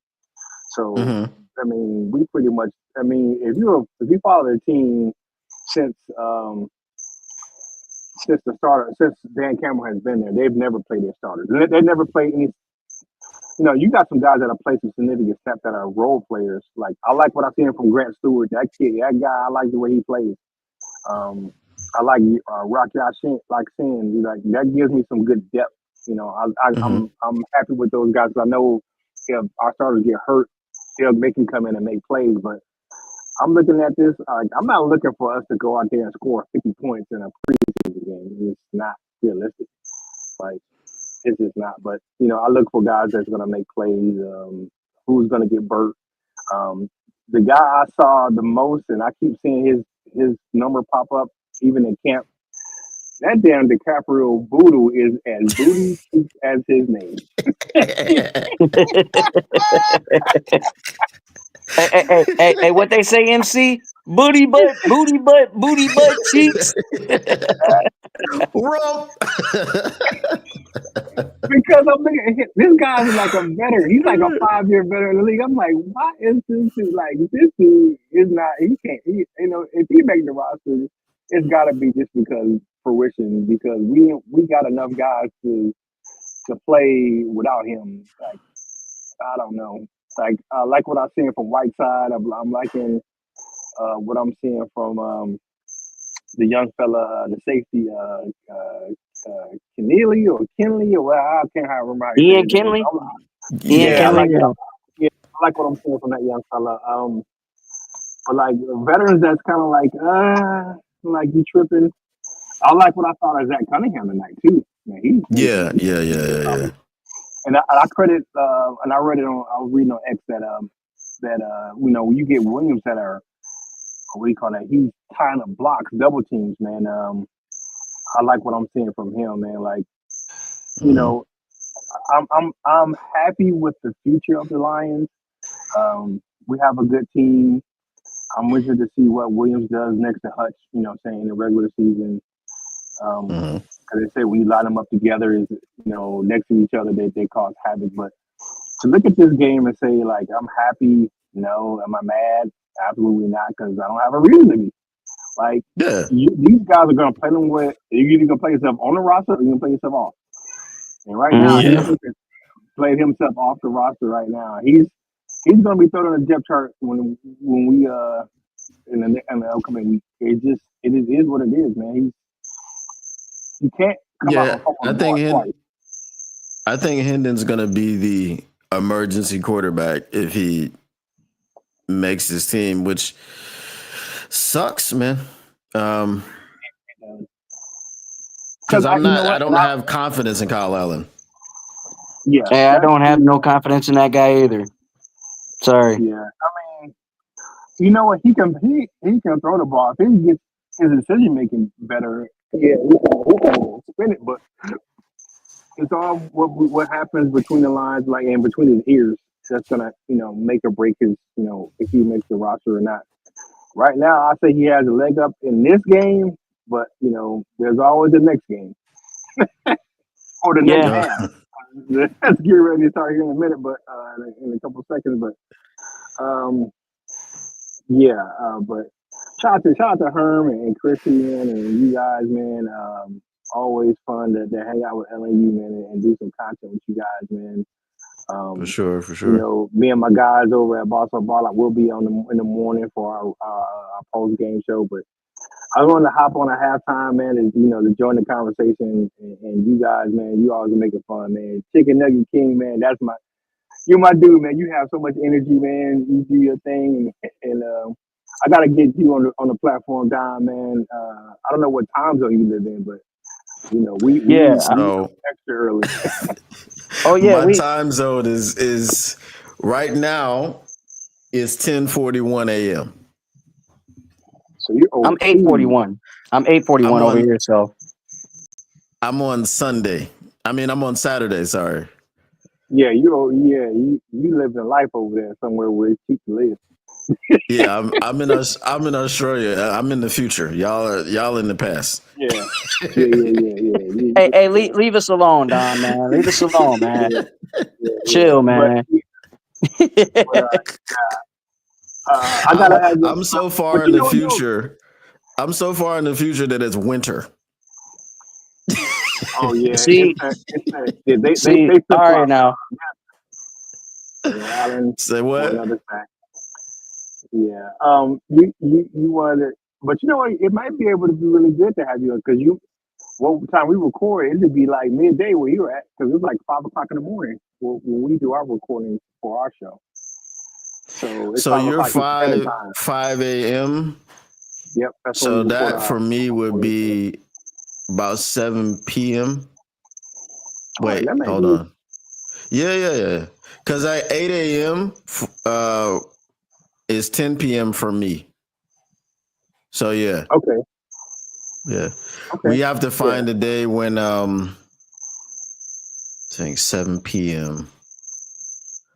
Trying to think a day where my family won't be in the house. Because 7 p.m. If I said on the weekend 7 p.m. My sons will be on the PlayStation, all that stuff. On a weekday, we'll see if we can get you on a Wednesday. Our day, it'll be Thursday your day over there. So even if it's Thursday a Monday here, if it's a Monday here, it's a Tuesday where you are, right? Right. So the best days for me would be Monday here, so Sunday there. Mm-hmm. And if it's Wednesday there, Thursday here. Because Wednesdays here, Fridays here. My son has soccer practice in the evening, so those are no-goes. Okay. So yeah. All right. So we'll have you on, man. I'm gonna go back and watch the rest of this game, man. Good to holler at you fellas, man, and I'll catch up with you soon, man. Chicken Nugget, you always welcome on the platform, brother. Hey, anytime, man. Anytime, Kurt. Hey, Dom. Hey, Dom. We got to bring that energy over to his platform for sure. For sure, no problem. All right, fellas, man. I'm gonna go watch the second half, man. We'll check you guys soon. All right, Kurt. We'll check y'all out. All right, peace. So during the conversation, Kyle Allen slipped somehow. Yeah, I was just watching that happen in real time. Kyle Allen slipped on a drop back on turf. I don't have any confidence going on here. There he goes. All right, he got out of it. Throw it away. All right, he did pick up positive yards. So hey, that's good. Because I thought he was about to get that sack. Let's see what we got here. Ron Winarski says Hooker on the practice squad. Even if he is, I feel like would he get picked up from the practice squad? I don't know, bro. I mean, the most telling thing. So with Hooker, you got to read the tea leaves. There we go. Kyle Allen overthrowing people by 10 yards again. With Hooker, you got to read the tea leaves, right? Last year, when they brought in Teddy Bridgewater, that should have showed you something. Now, got to look at last week. Kyle Allen came out and threw 2 interceptions in the first half, but got to play the entire first half. Hendon Hooker had 2 fumbles and was replaced with 5 minutes left in the first half. So I don't think that there's much going on for him at all. I just don't. This just in, 57-yard field goal aced by Jake Bates. Yeah. So 10-10 we game. are at 10-10. Both of the kickers in this game have hit 57-yard field goals, which is amazing. Mm-hmm. Mr. Morale 313 says this system might not be the right fit for Hendon. It might be too. So that was the question mark coming in with Hendon Hooker. Would he be able to play in a system like this? Because the system that he played in at Tennessee was essentially what he does, which is one read and run. And I don't know if it's whatever reason, he just hasn't really gotten out of that. He's not comfortable in the pocket. He's had some clean pockets, but he still just looks jittery whenever he's back there. And you're asking him not to tuck and run after one read. So I don't know the reason that he's uncomfortable, but he's just not comfortable. So is it this system? Is it any system that requires him to do more going through his progressions? I have no idea.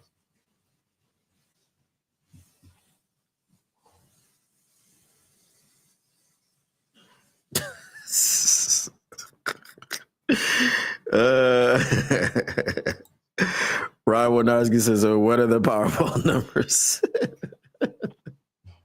I don't know. You tell us. That's what he's asking before, because I'm in the future.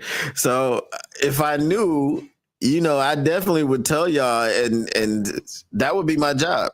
Just telling y'all the Powerball numbers. It ain't gambling. I wish I knew.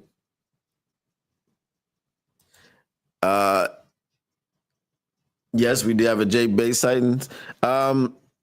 Tactical Sport says, I wonder how Hooker looks behind the ones.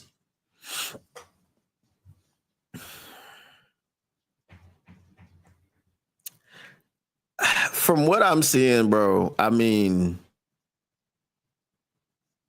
don't know. I'm not confident. You know what I mean? He just doesn't look good, man. He doesn't look good. So I can't really say. All right. I love when they're busy showing the people in the booth and they don't show the play that actually happened on the field. That's awesome. That's awesome work. All right, so the Falcons have it on 1st and 10 on their 30. What is that? 36-yard line? Oh, 33-yard line.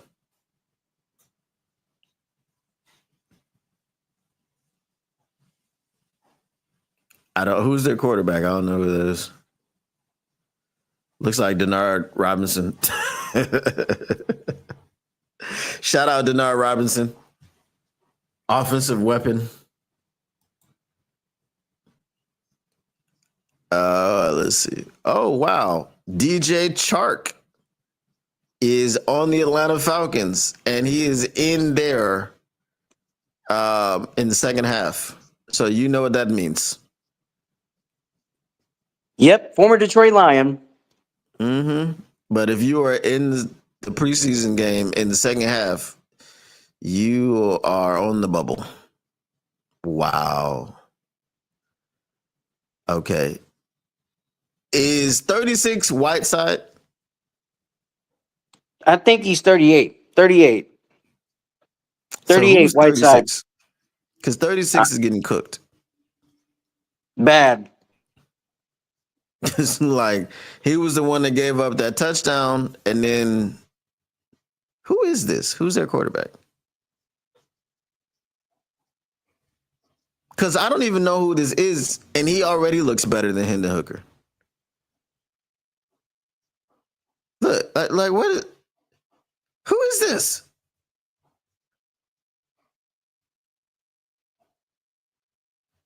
Jones. Who Jones? Can we get a name? They're probably saying it. I just don't have my ears in.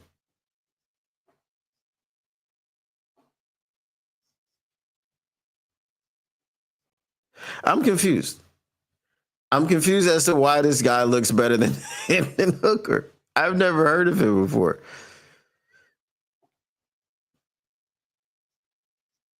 Oh, I spoke too soon.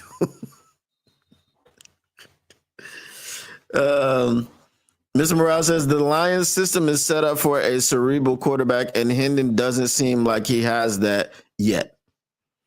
No, you're absolutely correct. You're definitely correct on that.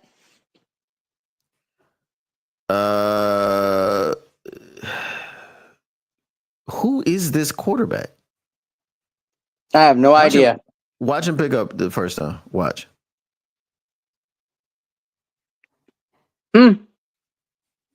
Look at that. Went through his progressions. Went through his progressions.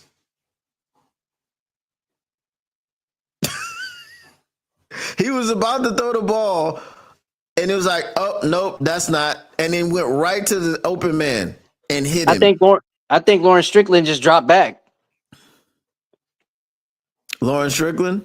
Yep, he's out there on defense. He just dropped back. Reading the quarterback. That's pretty smart. Drop back, read the quarterback. Read the quarterback and drop back. Yeah.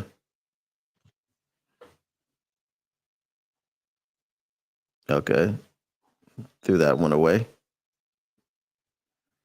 Like we evaluating these people now. If 15 don't make the team, if Jones don't make the team, Lions got a spot for you. Definitely got to give him a call. Give Trey Lance a call. I hate to say this, but I'm sure some team is glad Hooker got hurt because someone was going to waste a first-round pick on him. Sack. Facts. Sack. Nate Lynn, I believe. 57. Could it be? Yeah, that would be Nate Lynn. Yep, Nate Lynn with the sack. Okay, so Ahmed Hassanin was there. Yeah, I thought Hassan was going to get the sack. I thought it, but that was a good help out. Yeah. This Mitchell Agood, did Mitchell Agood make a play? I thought that was Nate Lynn. Yeah, that was Nate Lynn. That was Lynn. 57, Nate Lynn. that made a play, that made the sack.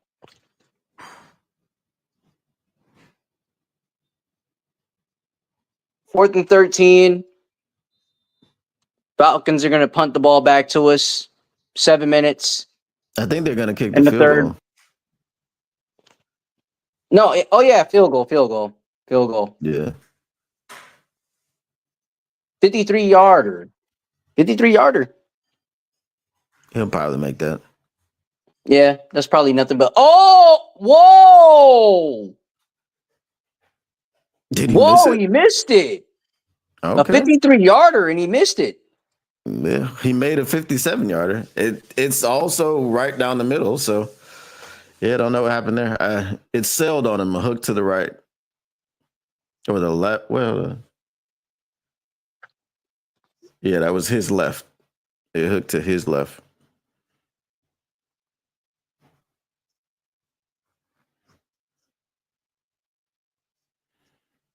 This is disappointing, man. Like, now I'm gonna have to do the show on Monday and just be like, well, Hendon ain't it. So, what we gonna do now? I know that's one of your favorite guys, and I seen him out there. Oh, you were just shouting out, then you seen him out there. Yeah, he's a practice squad guy. He's not the guy that a lot of people think he is. Chicken Nugget King, if you don't know, there were several articles. I'm not going to say by who. Okay, I'm listening.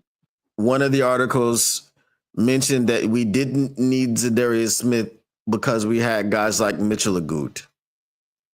We do need, a veteran leader at the edge, and I think Z would be a great natural fit and somebody that we would have to bring back because Brad Holmes addressed that, they had so much interest bringing him back on 97-1 The Ticket. Big shout out to Jansen and Costa. They talked to him about it, and there's still some interest there. Z wants to come back. Brad Holmes would love to have him back. So, I mean, it's up to the fans that if we want him back. I mean, it's not just only the fans, but it's the front office too that have to make that decision. And I know that Matthew Judon is, spoke upon from other people than other fans. But when you think about Zadarius Smith has a great connection to Detroit, and not only has a great connection to Detroit, but we would like to see him and Hutch wreak havoc on the field together.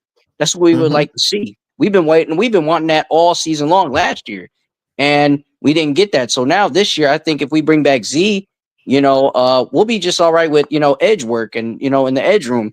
And he's not even doing, any training camp work. But the one thing I would say is if he comes back in time for week 1 and, follow suit and just ball hard, then that's good for us because that's what we would like to need out there on the field. Yeah, but that's what I'm saying. Like these articles that I'm talking about said we don't need him because we have Mitchell Agut. Well, my question is, who is these articles that's saying I'm this? not going to say. I said it when I said it. I don't want to drag because I like the publication. I just didn't. I didn't understand. Yeah. I mean, the suspense is real, if you ask me. So I like that. I like the suspense out of that. But to those articles who say that, I mean, you're out of your mind saying stuff like that because you need a guy that's been in a game for about 10, 11 years and has the great experience to understand defensive line work and how it really is. So, I mean, with Z, we could definitely make a Super Bowl run, but without him, we're going to have to try to figure it out at arm's length of what we can do to make our team look good at the defensive line room. We need guys that could come off, the bench and play a certain great role in order to be effective in the game.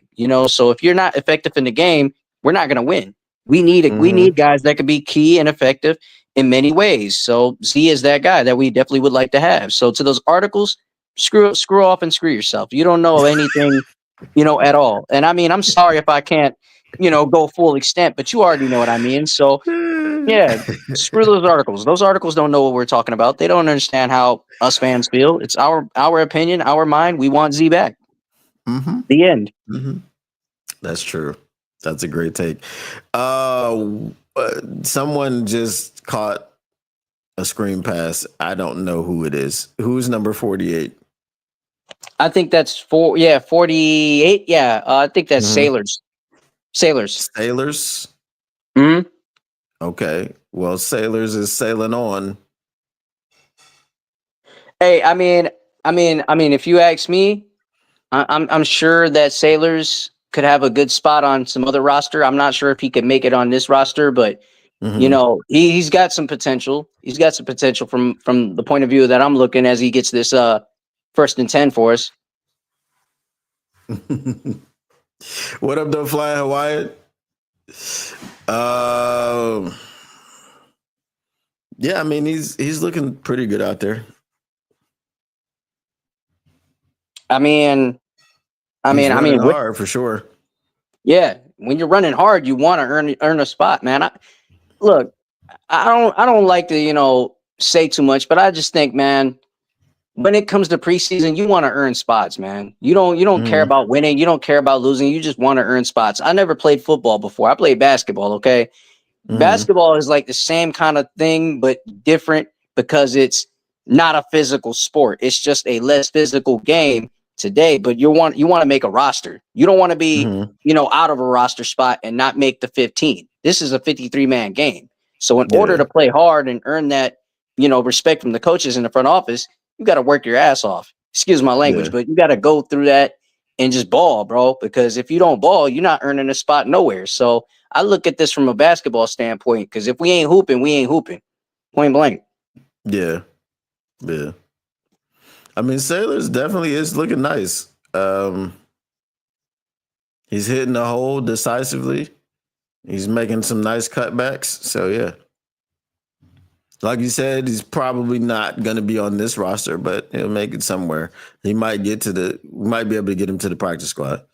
I mean, as long as he takes his chance and, take a chance on it and just play. Ronnie Bell is in the game. We got a Ronnie Bell sighting. Hey, Michigan Wolverine. There we go. He just caught the pass for the first down. There was, what is it? That wasn't pass interference, because if it was pass interference, they probably would have accepted it. But maybe illegal contact, probably. Either way, it would have been first down. Y'all gonna let Kyle Allen just come in here and engineer another scoring drive? That's if you ask me, if you don't work, you don't eat. If you don't work, you don't eat. You gotta earn your minutes the way you gotta earn your minutes, because playing time is important. It's very important. Yeah, for sure. Let me see what we got.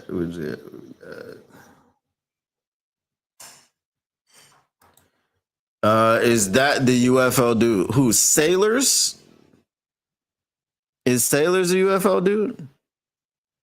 I'm not so sure. I should definitely look that up and have some research, but he don't look like a UFL dude to me. I don't see UFL in him. I think that's he's looking like an NFL player right now. Definitely a natural. Definitely a natural in the NFL level.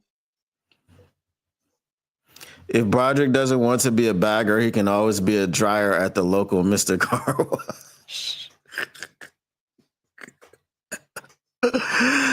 Is he taking Hendon with him? Is it a 2-for-1 package deal? Is one of them going to be the supervisor at this car wash? Because right now, I feel like Broderick could be the supervisor. Didn't like that. Did not like that. They're probably going for it. That looks like a true Dan Campbell setup. We'll try to get a couple yards on 3rd and 4 to get it down to 4th and 2, and then we'll go for it. But it's 4th and 3. They're gonna go for it. And I think they got it. I think they got it. First down. All right. 1st and goal. 10-10 game, 1st and goal. Looking into the 4th to score. Because we already about to run out of some time in the 3rd. No, we got to do one more play in the third, at least. Yeah, I mean, if we could just get a score right here before the fourth, we good. Yeah. Timeout. I know Hendon Hooker is over there kicking himself. I think that timeout. There's a challenge. Falcons are challenging that. They're challenging the spot. Yeah, they're challenging that. Challenging that 4th and 3. He's looking good against the third string. John Morton is cooking. He's looking good against the third string as a third-year vet. That's good. Hey, I'm trying to give the young man some props, man. You know? How much has Broderick been paid thus far? He may not have to work for a while. I mean, if you're smart with your money and you been in the NFL for a few years, you probably don't have to work. Not too much. I looked it up. He's from the UFL. He led the UFL in scoring this year. Okay, so Siler's one of those players looking to make the jump from the UFL to the NFL. But he don't look like a UFL guy to us.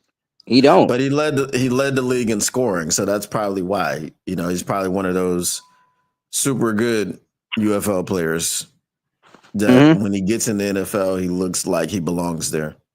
You know, a lot of the UFL players don't look like they belong, but some of them do. Jake Bates is one, for example, definitely belongs in the NFL. But I understand he is a kicker, so. Right.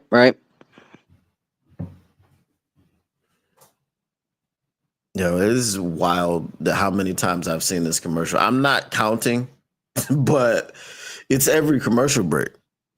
I think it's up to 100 now.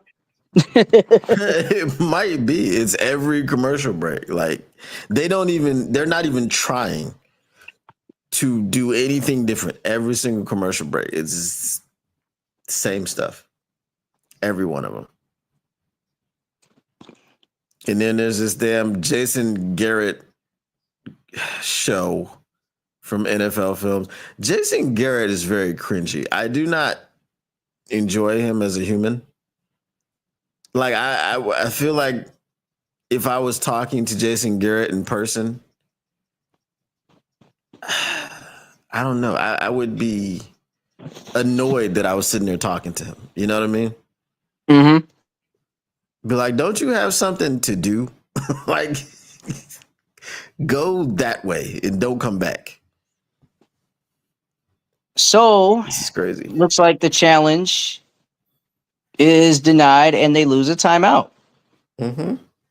It's so now that they're using what they're Jackson, using yep. What do you call it? Meeks just got a touchdown. Okay. Jackson Meeks. Is Touchdown. Zadarius in the stadium? Zadarius is somewhere happy about it, but Kyle Allen with a nice pass, which I gotta give props to that, even though I hate to, but hell. Got to. It was better than Henry. It was better than Hooker today. I think Hooker should just be in the locker room getting dressed. Yeah, I agree. You know, just hit the showers.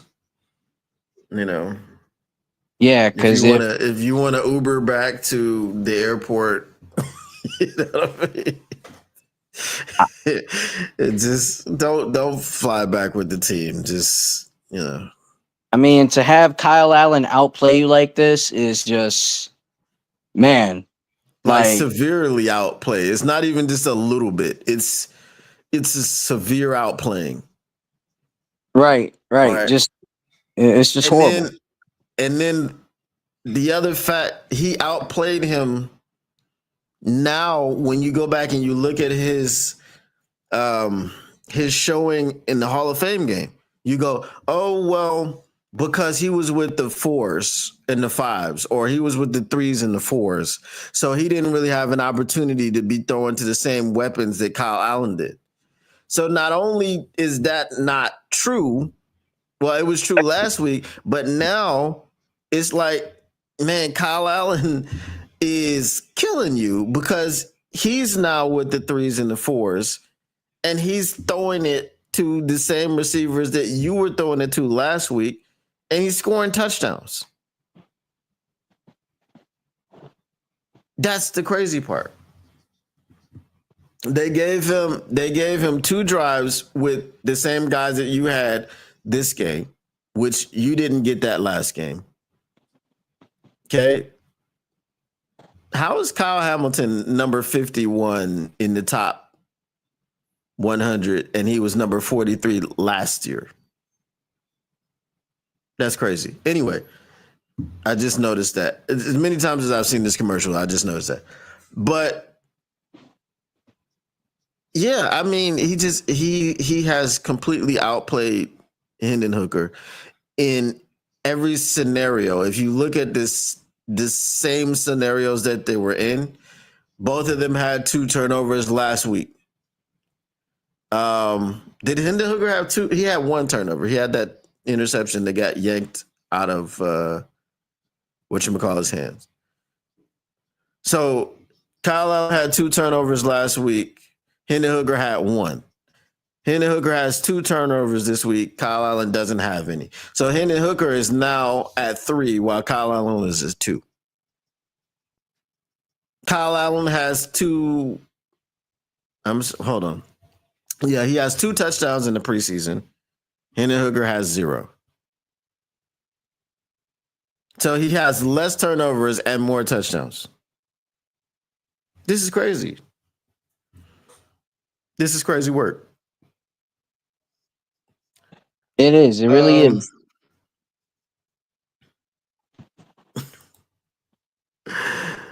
I will not say what I was going to say about Meek Mill. I will keep it to myself. I don't listen to Meek Mill. I'm sorry. We don't play that in my ride, man. I'm sorry. Yeah, there's probably reasons. All credit goes to John Morton. That just means he was the 11th best backup. That's crazy. All right, let's see. Is he still out there? I think he is. Yeah, it's Jones. All right. Just so much more comfortable in the pocket. It's just, And by the way, Norris Morris, mm-hmm. he was out there making a tackle on Skinner Jr. Just made a tackle. Now it's about to be the start of the 4th quarter. 17-10 is the score. I mean, question, are you impressed or just not impressed? I'm depressed. I mean, that is a word that we could find for this game. I'm depressed because I just realized that Kyle Allen is our backup quarterback. Yeah. And it's the hard part about Kyle Allen is he can look good, like he has looked good. I'm not gonna lie to you, this game, running the offense. But the fact that someone came through the pocket and blew on his elbow and he fumbled the football is terrible. Like, because in situations like that, you're just kind of like, when is that gonna hurt you in a game? Like, when is someone gonna come through? Jared Goff can't go for a series or whatever. You put Kyle Allen in, he drops back to pass, someone comes in and blows on his elbow, and he fumbles, and the ball goes to the other team. So you just don't have the confidence in Kyle Allen that you want in your backup quarterback.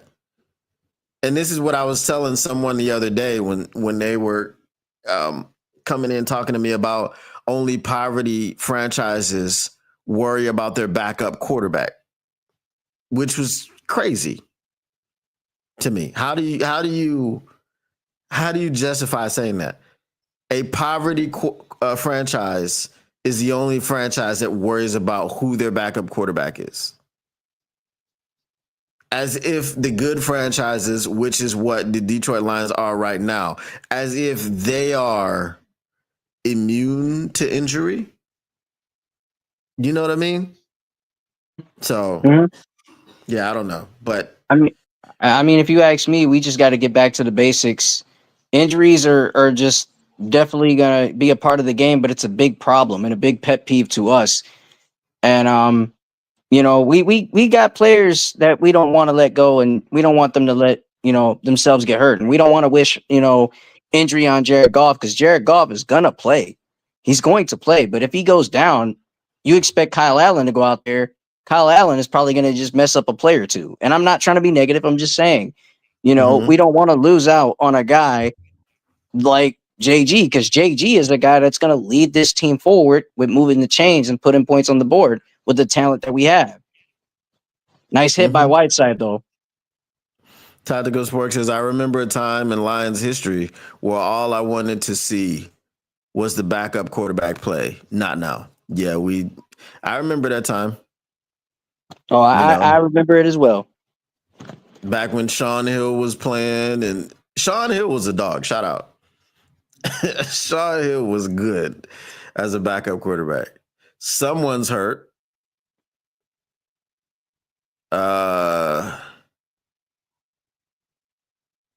It looks like it's bad because they won't show it. And of course it's a lion. And he is in pain. Oh, Who was that? Does anybody know? I have no idea. It's bad. It is. It's bad. You know, when they go to commercial like that, yeah, it's not looking good. And of course, they've gone to the same commercial for me again. It's not this bad in the regular season. They do have a mixture of things. Which means we got to deal with injuries again. That's what we got to deal with. That's what we got to fight through. You know? But hey, like I said, we're gonna be all right. We're gonna be fine. I expect nothing but a 13-4 season and a run to the Super Bowl. That's what I expect this season. And I know it's a tough schedule. I call it a gauntlet. We have tough teams, but we're a tougher team than them. So we're ready to go for 13-4. And to anybody that feels that we're not ready to ball and ready to play better without our coordinators that we just lost, and we got two coordinators, we're going to be fine. We're going to be fine. We're going to be well equipped. We're going to be just fine. Don't worry about it. We'll be all right. And I mean, you can have your opinions and comments or whatever, but I believe this is 13-4 and a run to the Super Bowl. That's it. And if we bring back Z, it's Super Bowl for sure. But if it's going to be 13-4 and a run to the Super Bowl, then that's what it's got to be. With or without Z, we just want to get to the Super Bowl. That's the main goal.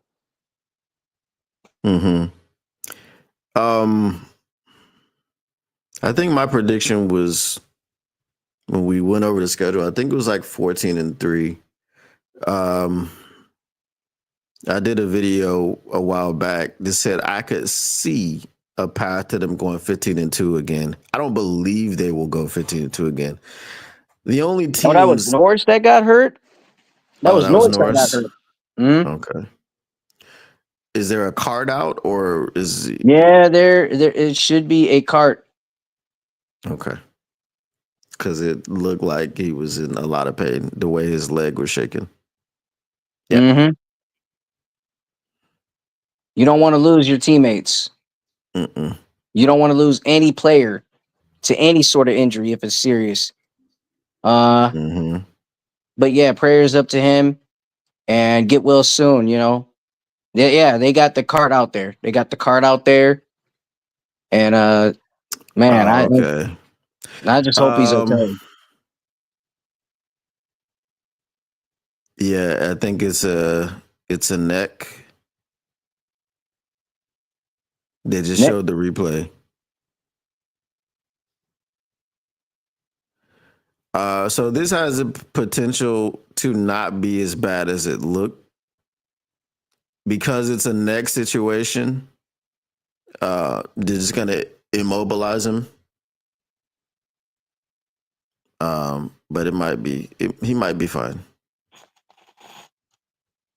Just protocol when someone gets like, because basically he was making a tackle and basically just kind of took a knee to the helmet.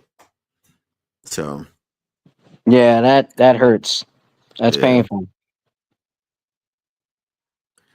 Flying Hawaiian says, I don't think it's a strength and conditioning coach. I think it's turf laid over concrete. I just think it was knee to helmet. I don't think it was either one of those.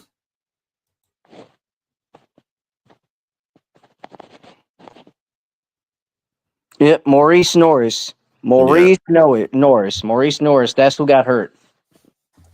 Remember when his name was Morris? Yep. I remember that. I remember his name being Morris. Morris Norris, but it's Maurice Norris.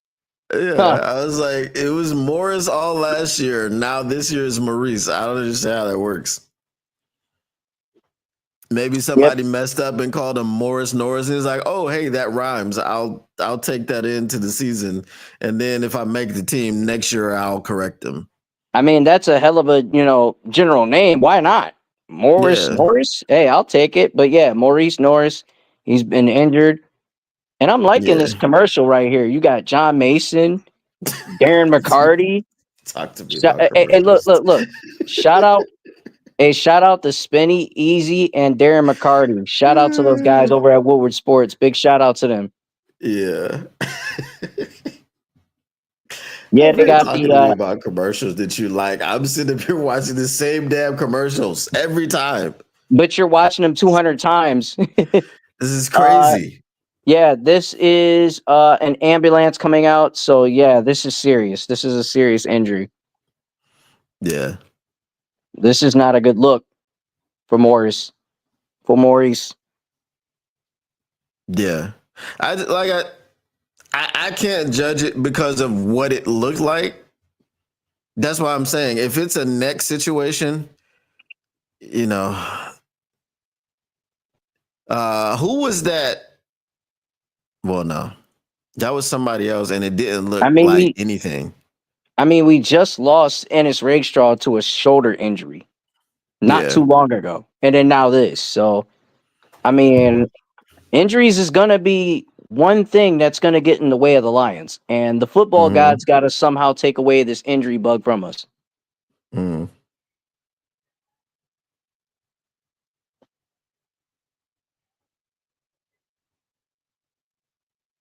I feel like Shannon Sharp right now because I'm watching the game without sound.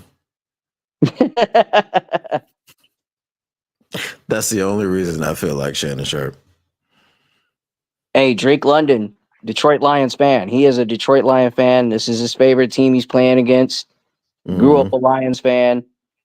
And I seen him right on the sideline over there with the Falcons and whatnot. I thought he was originally going to come to Detroit and play alongside Amon-Ra St. Brown. I thought that. Yeah, that's what they were saying, but didn't he get drafted in the Gibbs draft? I think so. I think that too. I think that was that same draft. No. It had to be or the year before. Yeah, because Bijan went in that draft.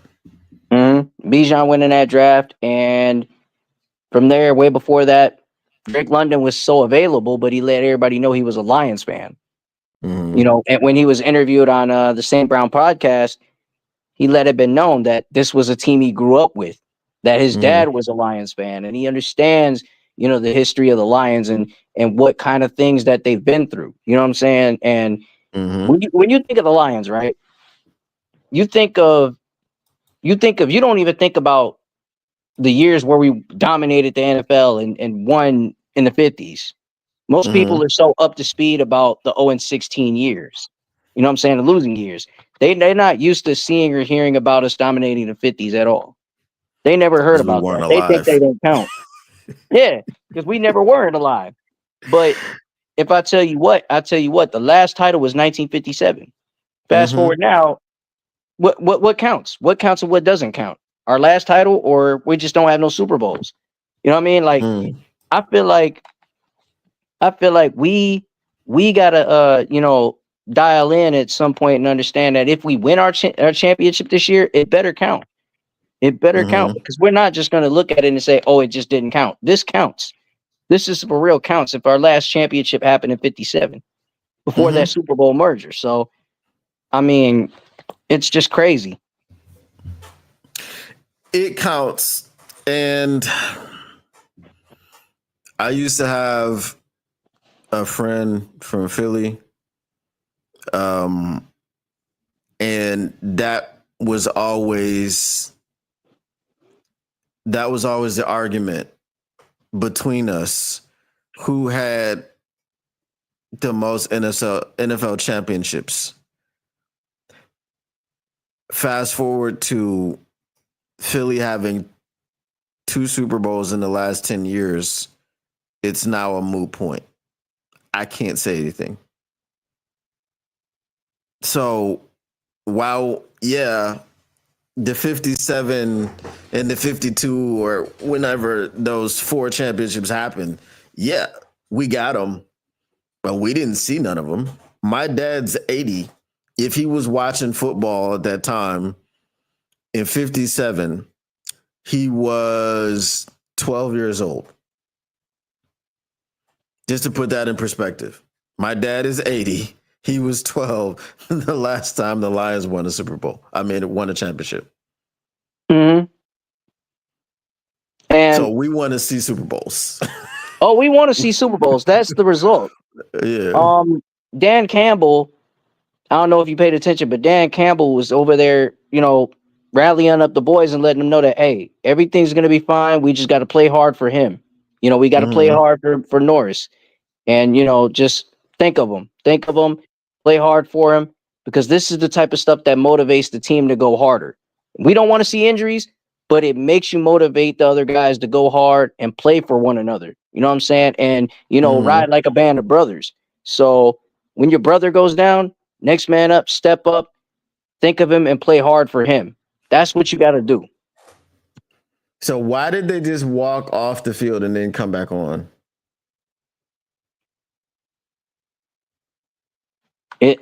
I have no idea. That was weird.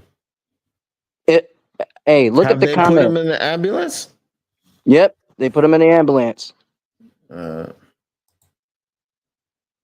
I think, he was knocked out or something. Got the wind. I don't know. Neck. It's a neck injury from what I'm understanding from you, but that hurts. Yeah, it looked like.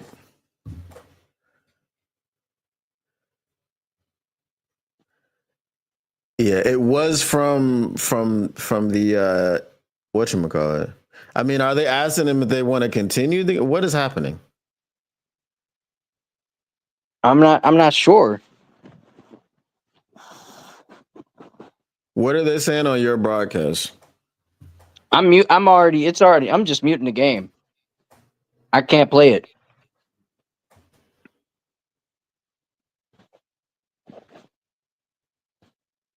Hold on 1 second.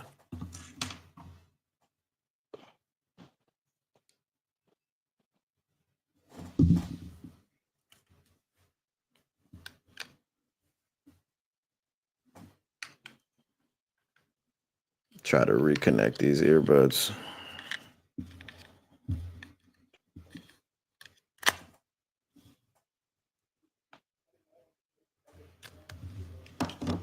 If the Lions win the Super Bowl, I'll be going to the parade. I don't care how cold it is. All right. Oh, they're reconnected.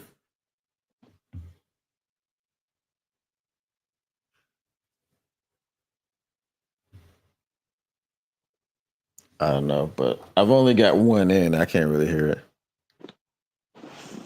Yeah, a tough injury, man. Tough injury. Yeah, that's. But I like mean, I that's said, what players. sometimes those don't. They look worse than what they are, and then they'll probably be in the hospital like overnight, and then return to Detroit tomorrow or something. You hope that's what the situation is. Mm-hmm. They didn't show like a thumbs up or anything. That's generally that's what happens. Like they'll show Wow. a thumbs up. You know what I I mean? don't know if you see, but Coach Raheem Morris Mm-hmm. is handing his headphones over. Wow. Handing them over for what? He handed it over. Handed over his It is headphones a over at little the bit more sideline. of a breakdown of what we talked about as far as the list, because I just have a few more. Alarm. Okay, so he's handing them over for what? Are they? Have a wonderful day. I'm not so sure. I mean, they just let the little play clock run. They let the play clock Yeah, run to 0. I'm And confused. Hold on, let me see if I can hear what's happening. Hold on 1 second.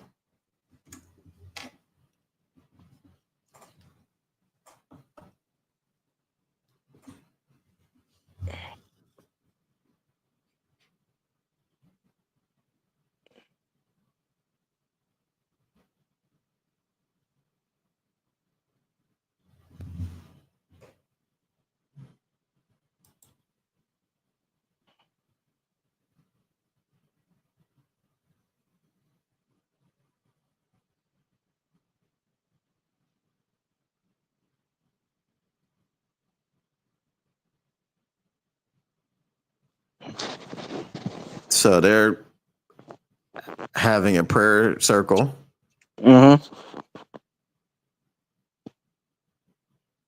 having a prayer circle right in the game, handshakes.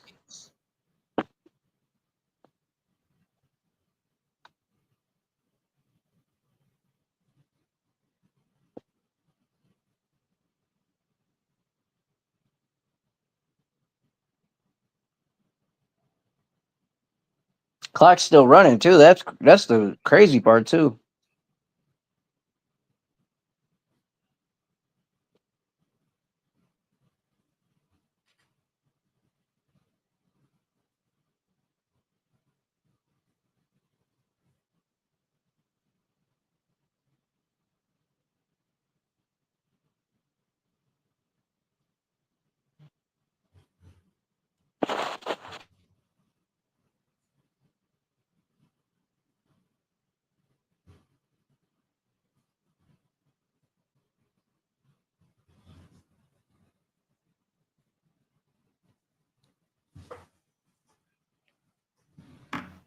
Okay.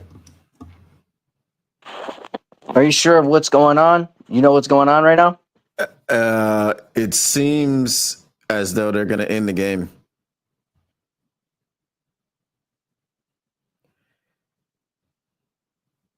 Because they, After what happened to Norris, yeah. He said some of the fans are heading to the exits, and he believes that's going to be the end of the game. Wow. Wow, that's how serious that is. Yeah. Yeah, that's sad, man. Yeah. So that means this game is forfeited. No, I think it is just.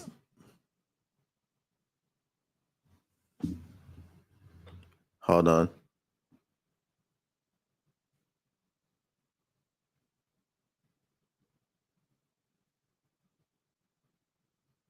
Yeah.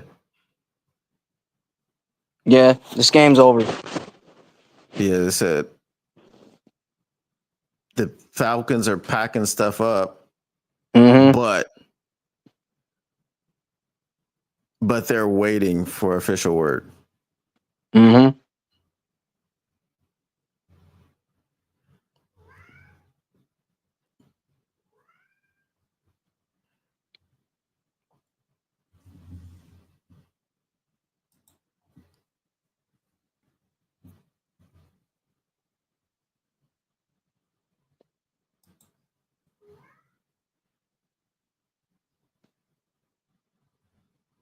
It looks like they will cancel the game.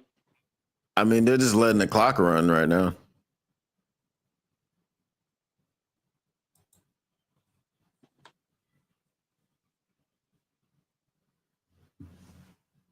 Bet fine or wine, I'll check it.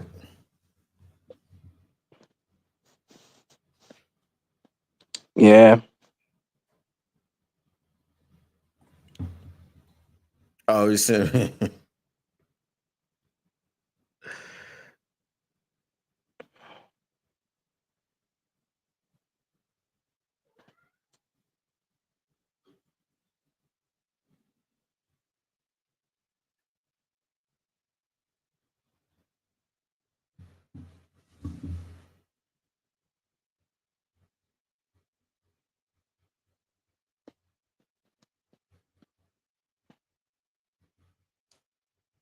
Officials checking in with the head coaches. Yeah. Sad time, man. Sad time. Hey, guys, I want you guys in the comment section for Don and me to give prayers. And all of you guys from LNU right now, all the NLU fans right now, give a lot of prayers to Maurice Norris. Give prayers to Maurice Norris right now. Leave prayers in the comment section, if you guys may, because this is a sad time. And it's in the middle of a preseason game. It's not even a regular season game. It's a preseason game where this happens. And it's tough. It's a tough situation. And, I'm at loss of words, Don. I'm just really at a loss of words. Yeah. For sure.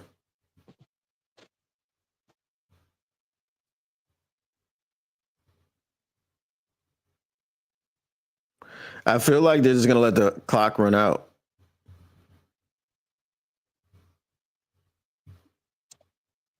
Yeah, let the game be over at that point. Just let the clock let the clock run out. Players run out to the sidelines, shake hands, and it's game over. Yeah. Yep. Well, that's game over, ladies and gentlemen. Don, any final words? Said the game is suspended. Oh no. Wow.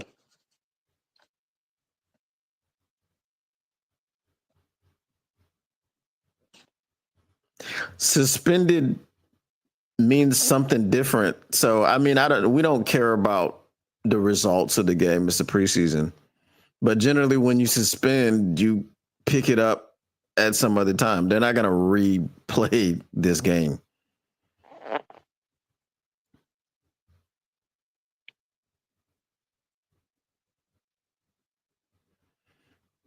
Yeah, that's wild, bro. Yeah, it is. That injury just had me like, wow, like.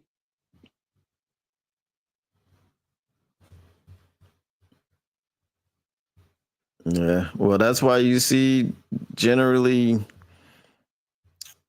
Hold on.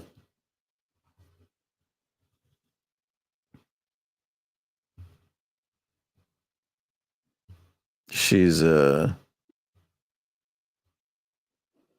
got a notification from ESPN talking about Lions beat Falcons. No, it's a suspended game. Only ESPN, man.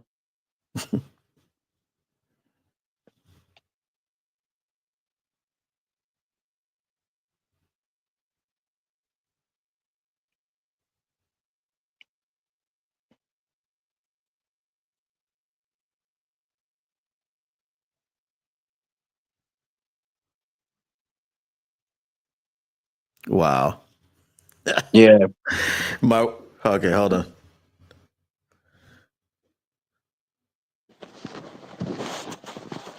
Now my earbud dropped out, but it came back in.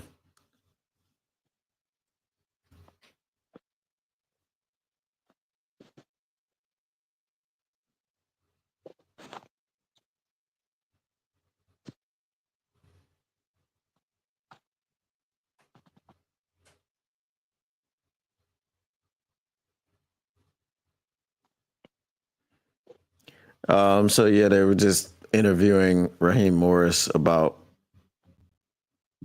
what happened.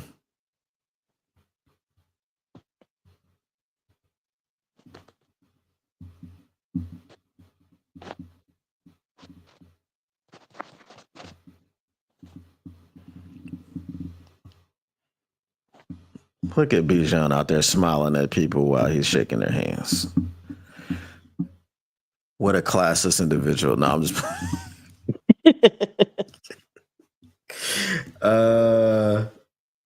But yeah, this is a tough one, man. This is a tough blow. And think about it.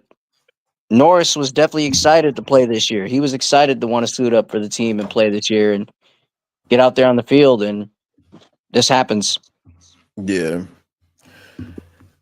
I mean, this is why you go into things like guaranteed contracts and all this stuff, because you're always one play away from your season being over, your career being over, hell, even your life being over. So, this is the game that we love, and it's brutal. It's not they call it a kid's game, but in a way it is. But when grown men are playing it ain't. So, I hope that he makes a full recovery. I hope he's able to come back and play. I was trying to think of the young man's name that we had a couple of years ago get hurt on something that looked like nothing. I don't remember his name. I think it was a safety. And they had to get the ambulance and everything out for him as well. But no, I don't know if he played again. I know he didn't come back and play for the Lions again. And then I think he was like, were we playing the Patriots, or did he used to play for the Patriots? I don't know. Noah Bogoski says, dude, what happened? Maurice Norris was injured while making a tackle. It looked pretty bad. Kind of took a knee to the helmet. They put him on the backboard, put him in an ambulance, took him to Grady Hospital. And so the nature of the injury had everyone, pretty shook. So they just decided to end the game.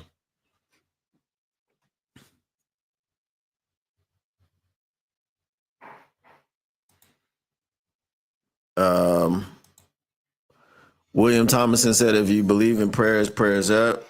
Shout out. Yes, we do. We need a lot of prayers up for him. A lot of it. Tough ending. Hope he recovers.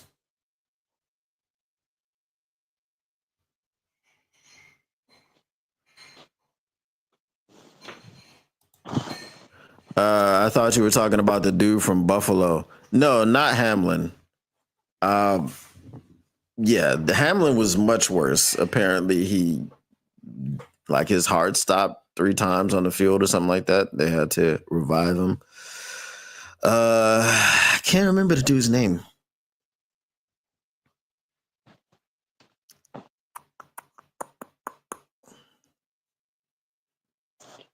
Yeah. Yeah, I can't remember his name. But yeah, it looked like something really, really like innocent, right? Like nothing actually happened. And then he had to get carted off, and they put him in the ambulance and took him away, but I'm not sure. Dylan Drummond signing autographs. Dylan Drummond had a decent game. So, yeah, well, the final score is going to be the Detroit Lions 17, the Atlanta Falcons 10. I guess this is the post-game show now. So we'll talk about what happened during that game. Biggest takeaways from this game. Unfortunate that the injury happened and they had to end the game prematurely. But shout out to Maurice Norris. We hope you do well. Lots of prayers going up for him. Hope he makes a full recovery. Whether he plays this season or not is not important. What's most important is his health. So we hope there are no adverse effects. Actually, it would be great if he could come back and play this season. Not because it's important, but that would just show you how quickly he was able to recover from this. My takeaways from the game. Hendon Hooker may have just played his way off of this roster. He definitely doesn't look like he's ready to be the number 2 quarterback. If they do keep 3 quarterbacks, that doesn't make him safe, because I would bring someone in and make Kyle Allen currently the emergency quarterback.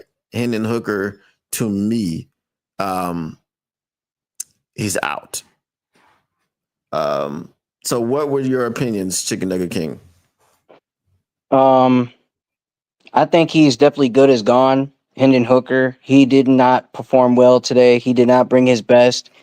Kyle Allen, like we said this whole game, he's played better than, Hendon Hooker. And he's showed up and he's progressed a lot better than Hendon. But overall, defense was playing good. They were pretty stellar tonight, making 3 and outs, getting stops, besides allowing 2 touchdowns. They still played perfect. They played great. They played hard. They had fun, and they did the right things. But in the second half as an offense, we protected the rock and made sure that we didn't let go of the rock and fumble or turn over too much. That's a good thing. But however, Hendon Hooker is definitely good as gone. We might just have to go out there and look for a QB2 just in case, And tonight's game has been a very solid game. But, what's more important is Maurice Norris's life right now and injury right now, because it's pretty tough and significant, as we can see right here on the comment section about Mike Utley. Is that Mike Utley? He had an injury too, and it was Utley. Yeah, Utley. My bad, yeah. Mike Utley. That injury was pretty bad, pretty tough. But this one right here really hurt a lot, and it stings for the fans to walk out and leave the building, and players to sit there and witness that. But it really sucks, because this is a game that we all love, right? We love football. Yeah. It's pretty physical. It's all out war. That's what this is. It's all out war out there on the field. And when you get hurt, you get hurt. But at the end of the day, you got to be concerned of your health. You got to be concerned of your well-being. And you got to be concerned of, the sacrifices you're making out in the field, But yeah, we just really, really got to send prayers to Maurice, and hopefully he gets well. And we all really thinking of him right now, and we just need prayer warriors right now to help him out and get him through this tough time. Yeah, facts. No, he said it can't be. So Mike Utley, this was in the 90s, and he was paralyzed on the field. So no, Mike I'm Utley, talking about, I'm talking about something that happened a couple years ago. And I just can't remember the young man's name. Either we were playing the Patriots or we signed him from the Patriots, or something about the AFC, sticks out to me about that. But yeah, I don't remember. It was just something, like I said, didn't look like anything at all. And he was done for the season and went to the hospital and all this stuff. So we hope that Maurice So that's what I was saying about them not showing him going off, them not showing him of them putting him into the ambulance, because usually what they'll do is, they'll show the player will give a thumbs up, like, okay, I have movement in my extremities and I'm just letting everybody know that I can feel my arms and hands and everything, so I'll be okay. They didn't show that, which is the most concerning thing for me. I don't know if he did it. It wasn't mentioned when I was listening, so that is that's the most concerning part. Yeah, that was just scary. It was scary to witness, scary to see right on television in real time, and yeah, I'm just at lost of words. Mm-hmm. That's my final thoughts about this game. As we look forward to next week against the Miami Dolphins in the preseason home opener, uh, we got to get ready for this one. We got to get ready, and let's make plays for Morris. Let's do this for Maurice, and let's go get a preseason win, even though it doesn't count. But let's go out there and play hard for him. Yeah. Yeah, it's unfortunate that injuries are part of this game, and you can't really do anything about that. You try to make it as safe as you can, but just what happened was just a freak thing. He was making a routine tackle. And the other guy was running hard, playing hard, and, just kind of contacted his head and neck area with his knee, and that was enough for this to happen. So you never know. That's why we talk about depth, and that's why we talk about attrition and all these things, because you just don't know what can happen. You don't know what will happen, but the guarantee is that in an NFL game, someone's going to get hurt. It doesn't mean that they're going to get injured every week, but someone's going to get hurt. Doesn't mean someone is going to get carted off every week. Doesn't mean that someone is going to lose their season every week. But the reality is, it can happen, and it often does happen. And as many games as we play across the league every week, is a high possibility. So it's just a reminder of what can happen, and often does happen, and it sucks. So I'm pretty sure that the locker room right now doesn't care about anything else except for the health of Maurice Norris. I'm sure no one is doing anything right now but praying for him and thinking about him. It'll probably be a bunch of people going to the hospital to check on him, to make sure he's okay. So we will try to get the prognosis out of what's going on. I don't know if Dan Campbell. Yeah, I don't know if Dan Campbell is. I don't think he's come to the podium yet. But that'll be the first question when he does. What is happening with Maurice? Let's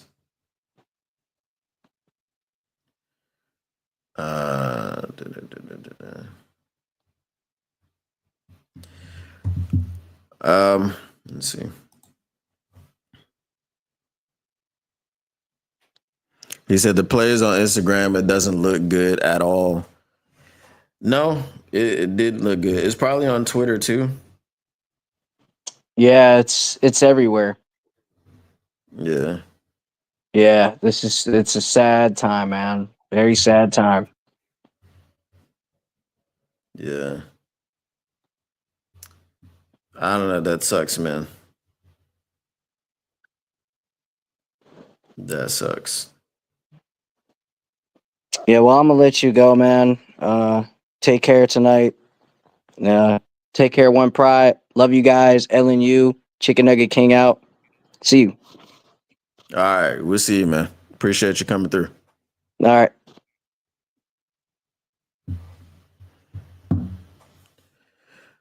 All righty.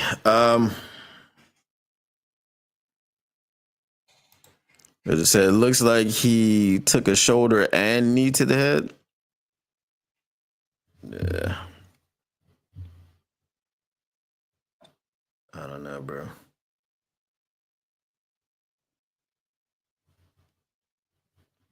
See if there's any updates.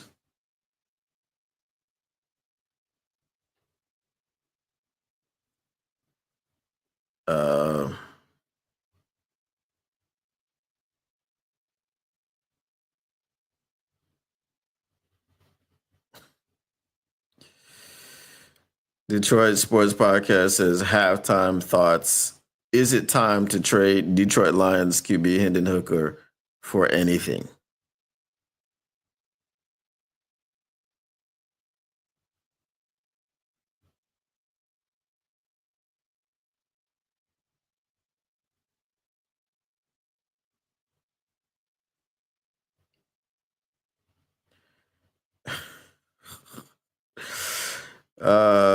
Easy wants to call Tesla Cybertron. I just don't want to do any nicknames with Megatron or any type of transformer. I just don't want to do it. We need to stop doing that. Shout out to everybody coming through. We have 776 people in here after the game. It's not much of a post-game show because of the way that the game ended. That was the worst way that you can end a game. They did suspend it. They did credit the Lions with the win. However, yeah, I don't know. Woodward Sports has it up on their Instagram page. I don't know how I feel about that. You know what I mean? But I mean, it is what happened. It is news. As callous as it may seem, you know, that's what's happening. So, like I said, unfortunate. Mary Risher says, praying for this man, asking the Lord to intercede for him. Yeah, definitely needs prayer. Man, it sucks. It really sucks. But I can't, yeah. Can't really say too much more about it other than it sucks.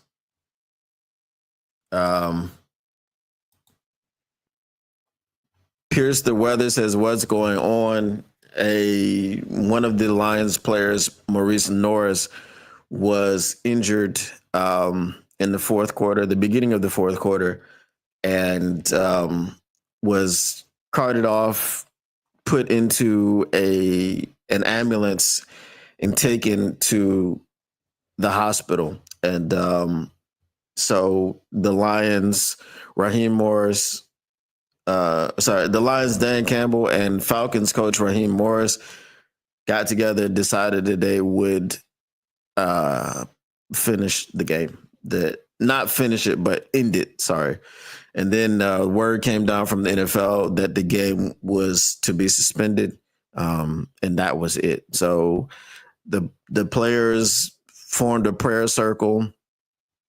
There were no more snaps played.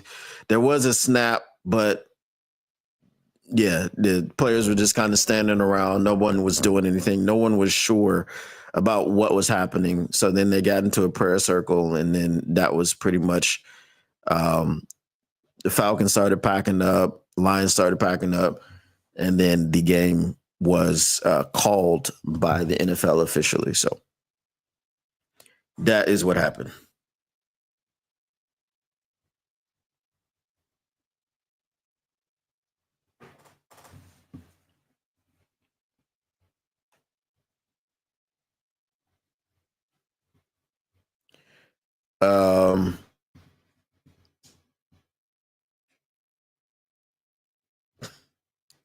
Someone was worried about their gambling. If you're gambling on a preseason game, you might need to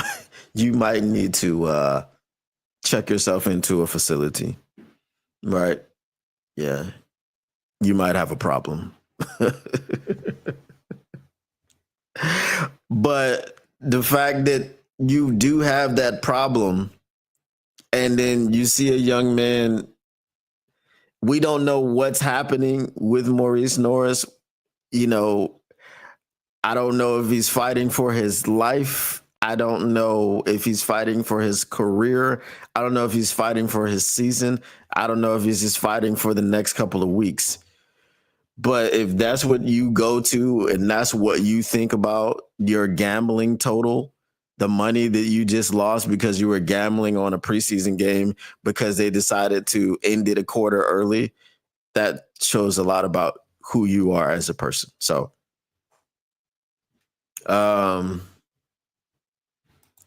Jack, we don't have any word yet about what the prognosis is.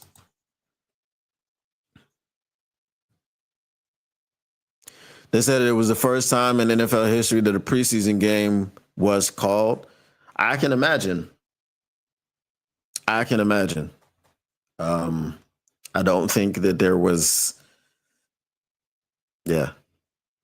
injuries like this don't generally happen in the preseason. I mean, there have been some serious injuries, but, ambulances and, stretchering them off and all this other stuff. Like I said, the most telling thing to me about the seriousness and the severity of the injury is they didn't show any of the. That's why I asked. I said, did they put him in the ambulance? I didn't even see them put him in the ambulance. You know what I mean? So that's the problem. That's a big problem. Hopefully he's okay. Like we said, hopefully he makes a full recovery. But this game is every now and then you get a reminder like this that this game is it's brutal, So for the fans that get mad at players when they want to hold out and renegotiate their contracts and things of this nature, this is why, right? Because your earning ability could be taken away in one play, right? One play. This man may never, ever play football again. Hopefully he does. Like I said, hopefully he comes back this season, because if he comes back this season, that shows you, he was able to recover from it. It wasn't as serious as it originally looked. But, we've got the extremes. We've got Mike Utley. We've got Reggie Rogers. We've got, we've got these things that happen. And when they happen, if they happen, that's it. Your life has changed forever. Mike Utley was paralyzed. No more walking. Forget playing. No more walking. You can't use your legs anymore. So this is, this is serious stuff.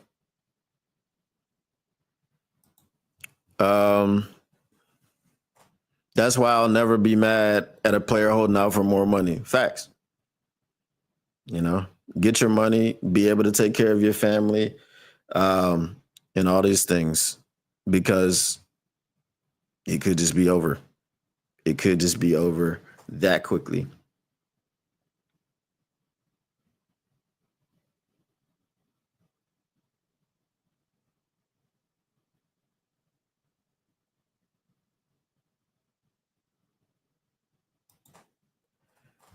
Bridget Maxey says, I was at the game when Utley was paralyzed. Devastating. Facts. Big facts. So like I said, this is just a reminder of the brutality of the game. And some people are, as you can see, one of the commenters or a couple of commenters, some people are brutal, right? Don't care too much about anything. But you know, I hate that all these people are here under such somber circumstances, but we're all trying to get an update, wondering what's going to happen. Let's see. Yeah, Anson Wells says an absolute first in NFL history, the Atlanta Falcons and Detroit Lions are running out the final 14 minutes of the game during prayer to honor Maurice Norris after he had to be carted off the field.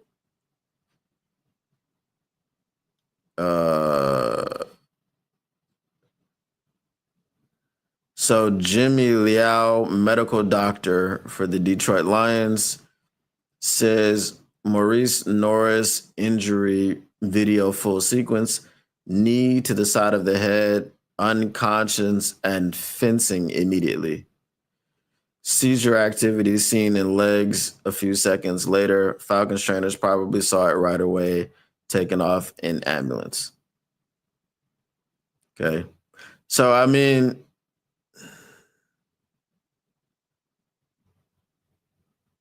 yeah, it could be not as serious as it initially looked. As he says, knee to the side of the head, unconscious, and fencing immediately, right?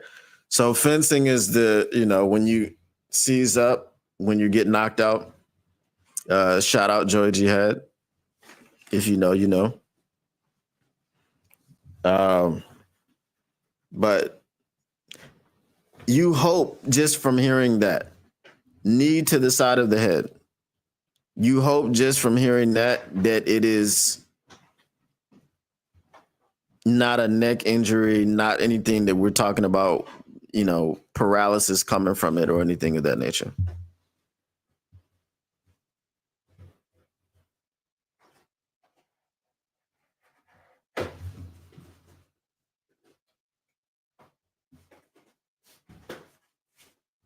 Philly's finest.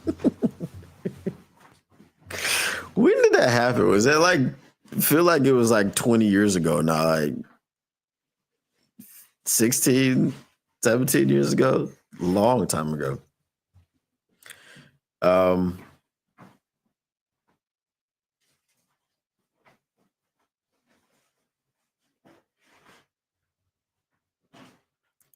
Two minutes ago, Detroit Lions PR told us what we all know. Lions DB Maurice Norris has been transported to a local hospital for further evaluation.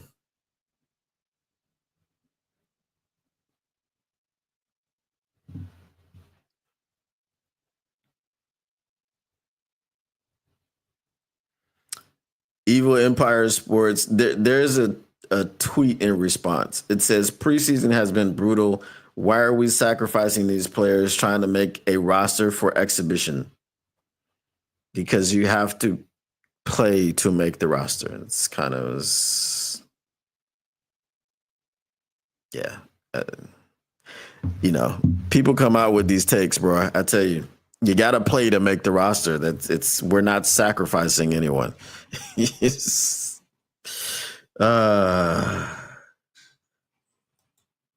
07 or 08. Yeah, so we're coming up on what, 20 years, 17, 18 years.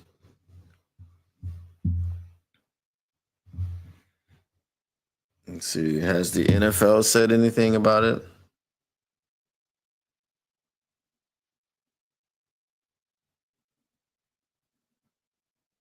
No.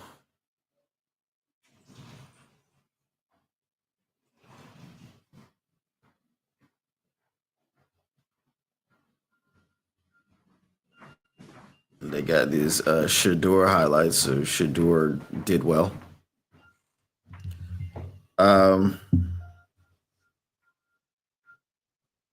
What was 07 or 08 when Joey Jihad got knocked out on camera?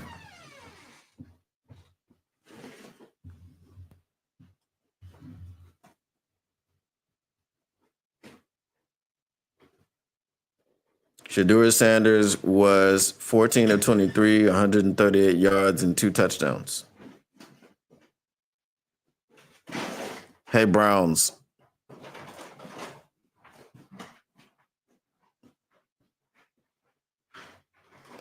Hey, Browns. Right now, we will give you Hendon Hooker, a case of Verner's, a case of Faygo, any flavor you like. Actually, we'll give you multiple cases of Faygo.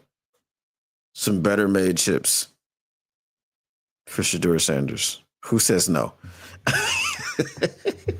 Who says no?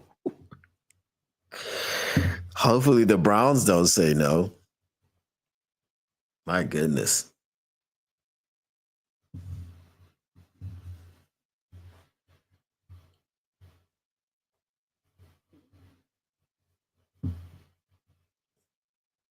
So just looking for some updates. I don't know if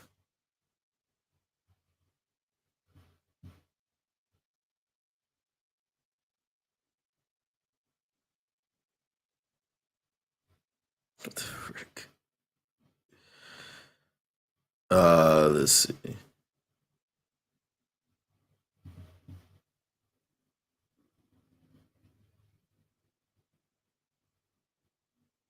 Yeah, still not getting anything.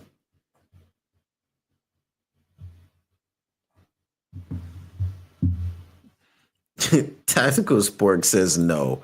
How are you going to say no? How are you going to say no? That's crazy.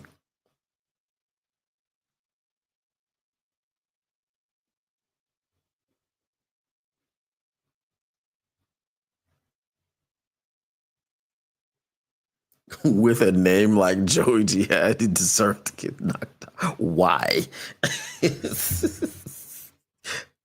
He's a rapper. Why does he deserve to get knocked out? I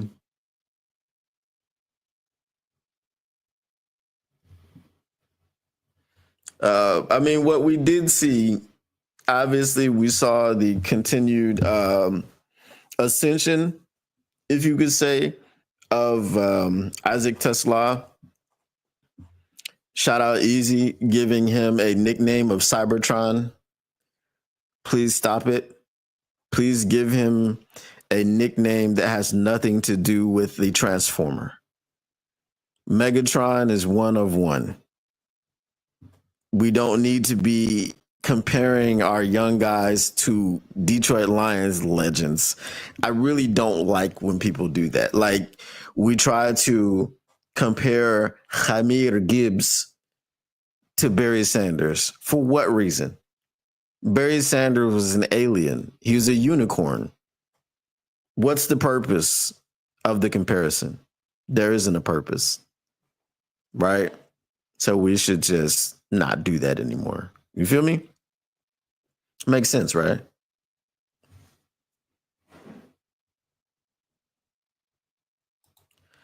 So that man walked into the stadium with an entourage and theme music. I'll pass. Did he? Oh, man. That just doesn't make any sense. That does not make sense.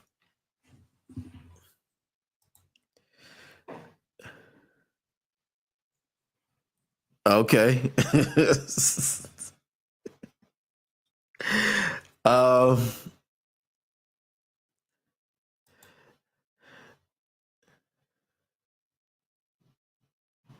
Were y'all there at the same time?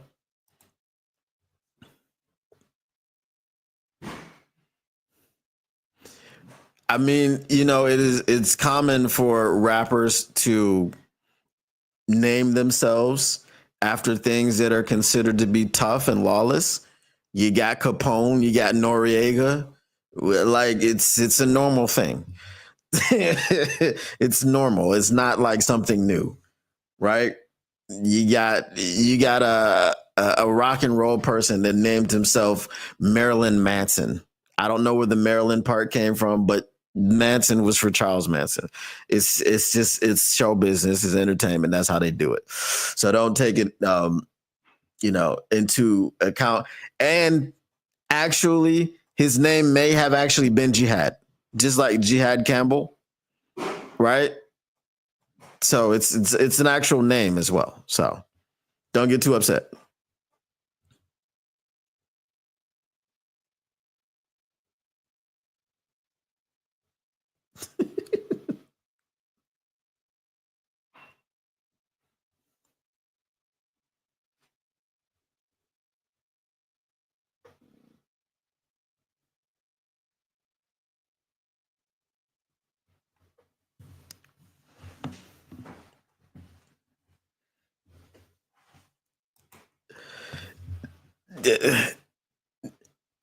Again, it's an actual name, but this is what I'm saying. It's an actual name, right? Do you not like Jihad Campbell? Like, if we had drafted Jihad Campbell, would you not like him because of his actual name? That's my question. You know what I'm saying?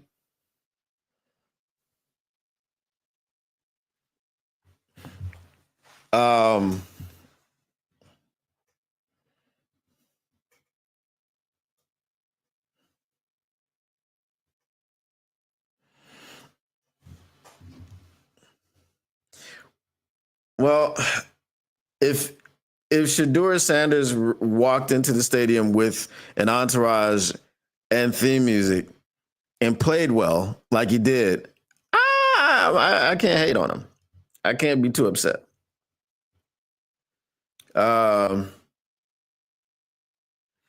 Maurice Norris is breathing and has some movement, per Dan Campbell.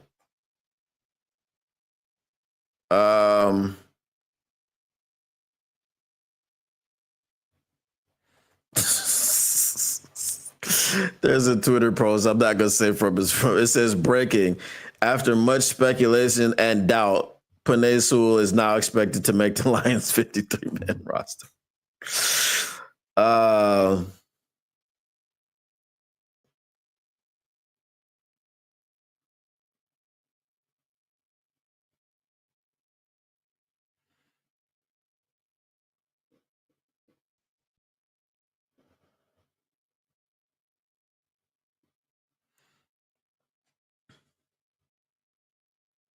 See, this is the type of stuff. So Ennis Rakestraw says, and quit DMing me saying I'm about to get cut. So we talked about that earlier. And I'm not going to say who responded to it, but I'm going to read the reply.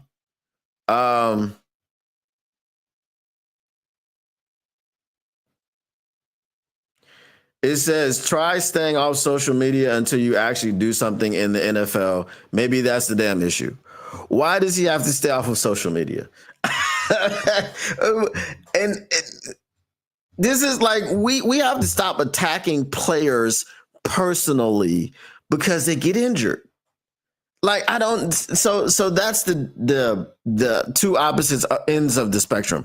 We sat here and watched Maurice Norris get knocked out, and it's all prayers this and prayers that, and everyone is concerned and hoping that he's okay. But then at the opposite end of the spectrum, if a player is what you would call injury prone and often gets injured, like personal attacks and things of that nature, what is that about? Like, why are fans that way? Like, my thing with Marcus Davenport is that Marcus Davenport can't stay healthy. As a person, I don't have a problem with Marcus Davenport. I don't think he's a bum. I don't think he's a bad person. I don't think he's a bad player. He's got injury history. He's got difficulty staying healthy. Why is that an indictment on him? You understand what I'm saying? It doesn't make any sense to me. But this is who fans are. This is what fans do. It's unfortunate. No, stay off of social media until you do something in the NFL. Okay, he got hurt. Like,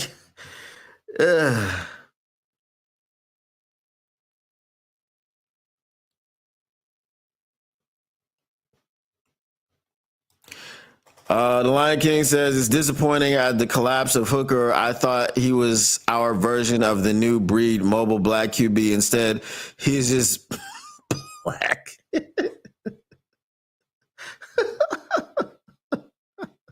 Assalamu alaikum, checkmate. I don't get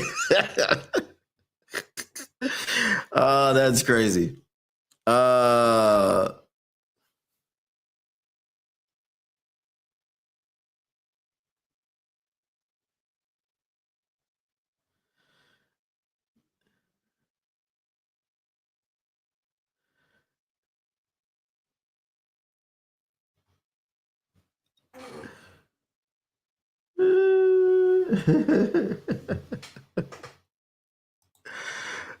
Lion King.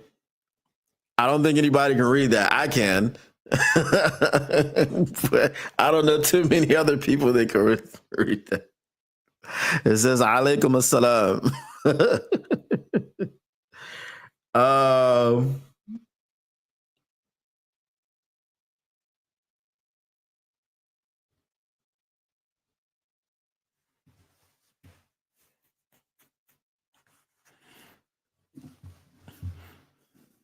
Hold on, give me a second. I'll be right back.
All right, we back. Let's see here.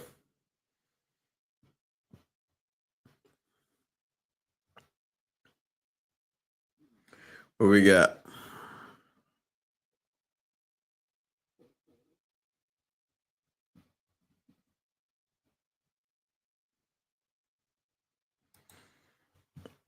You could read. Yes, I can. Lion King. Remember, I lived in Qatar for 15 years. I can read and speak the language. All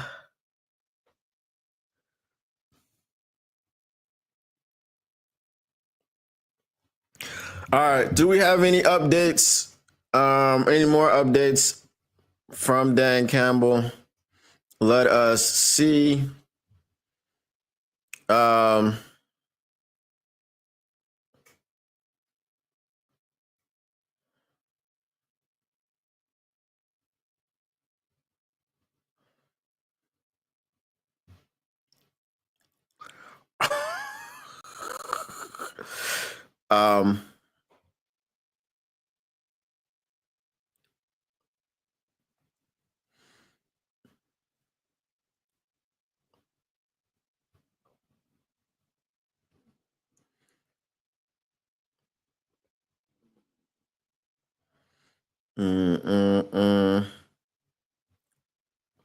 Yeah, we don't have too much else in the way of updates.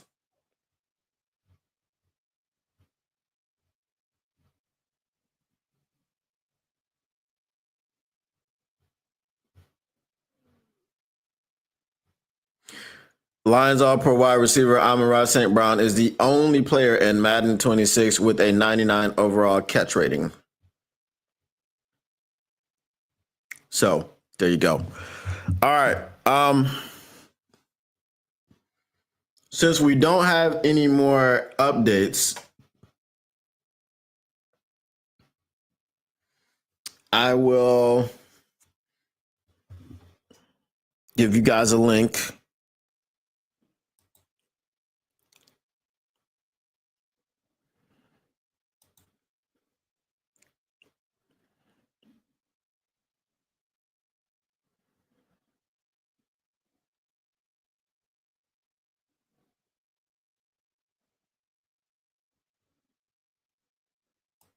Alrighty.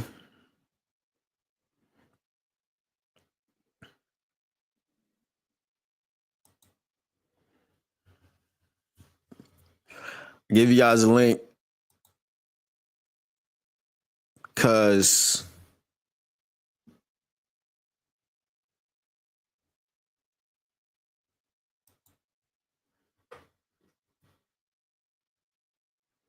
let me tell you why. Hold on. I'm gonna tell you why. Let's see here.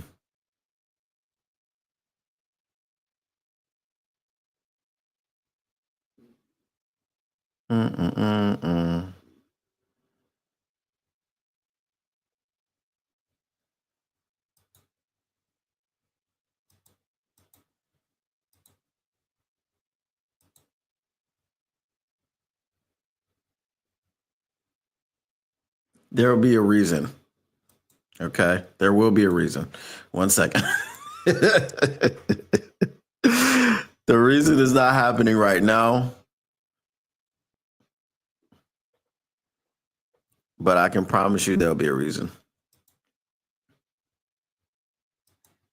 Okay. All right. So I'll put this in the chat for you guys. Okay.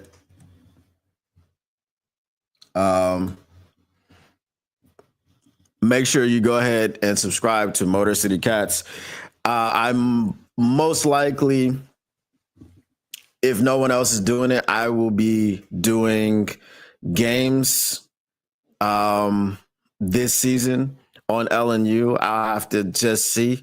Anytime no one else is doing it, I'll do it because I'm doing it on my channel as well.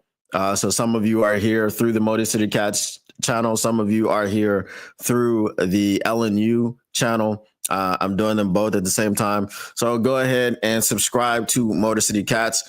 Hit that link in the chat. We are on our race back to 1,000. And obviously, with the season starting, we are not too far away.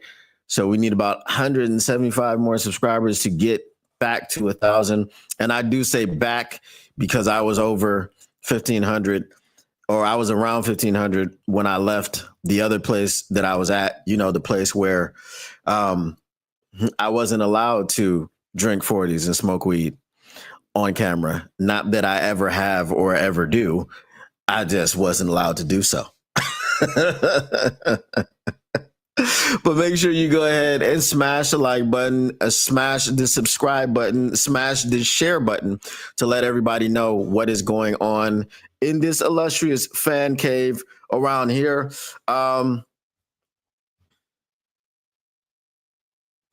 Tactical, where were you when I gave that update? I said that before. I said per Dan Campbell, he is breathing and has some movement.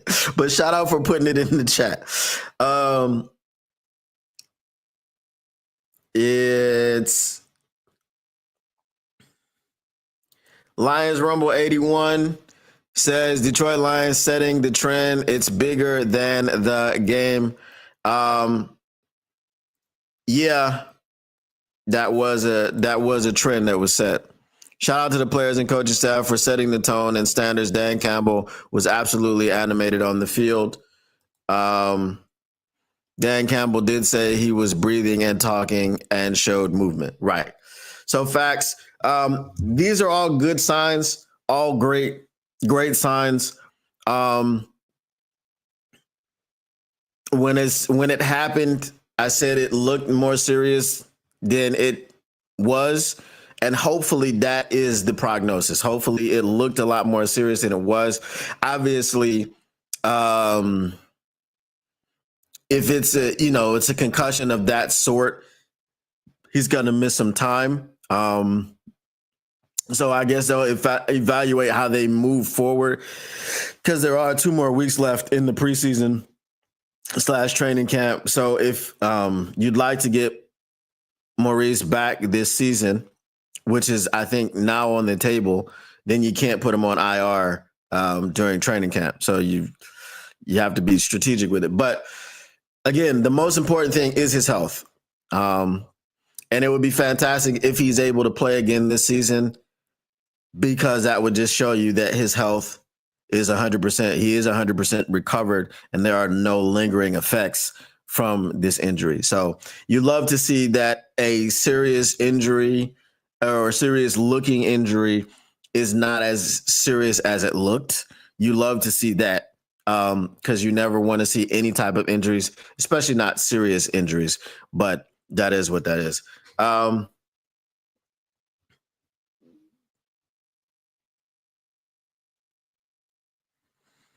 no, I was talking to Tactical Sport. Lions Rumble, you good?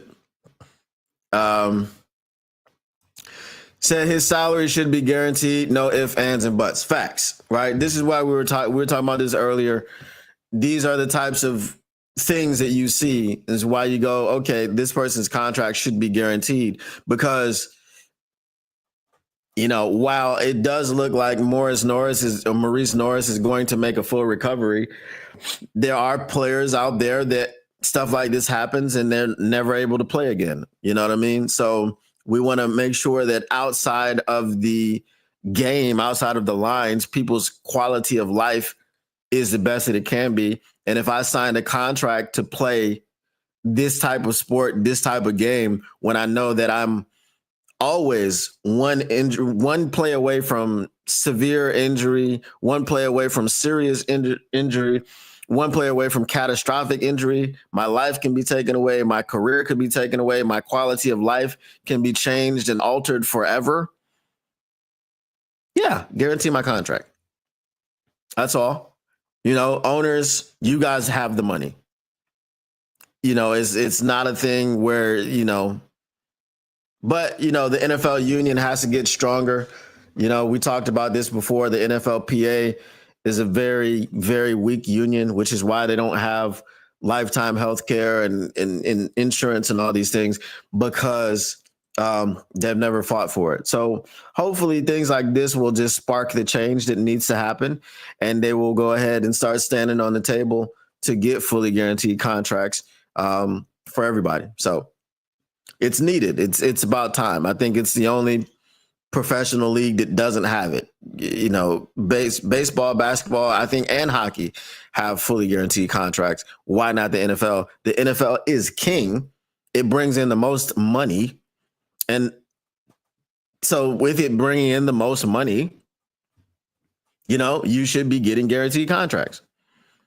You know, look at baseball. Look at how many people are on a baseball team at a time, right? And then they've got the farm system. And the farm system has how many A's? You got single A, double A, triple A. Like, you've got all of these people that you have to pay. And they still find a way to guarantee contract with a non-salary cap league. I'm sure the NFL can figure out a way to guarantee these contracts. Even, yeah, we have a salary cap. You understand what I'm saying? So that is what that is.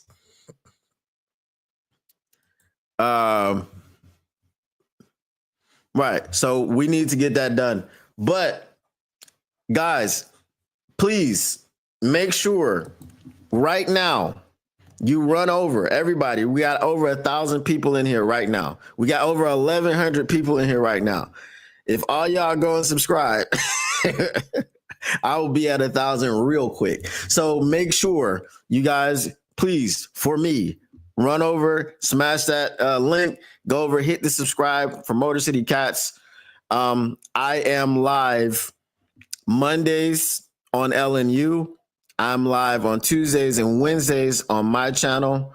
On Thursdays, I don't go live. I got too much stuff to do on Thursdays. On Fridays, I'm live on my channel.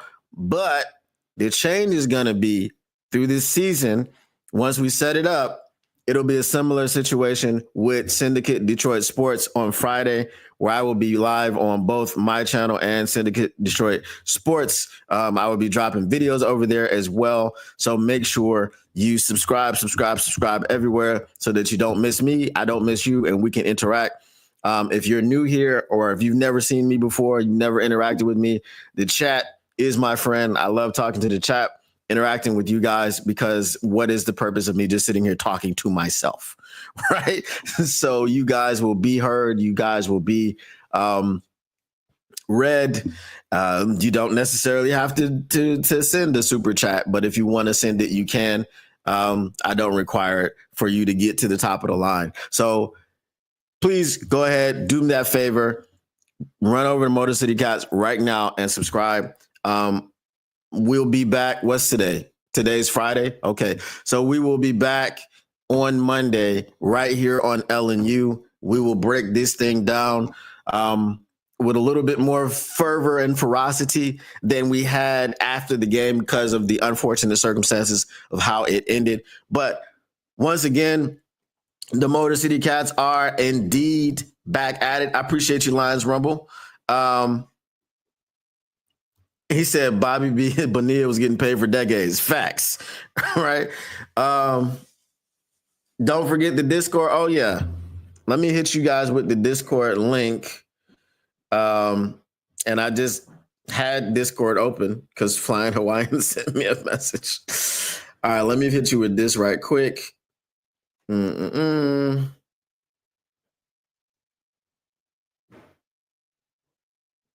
see. Pull up the link to the Lions chat.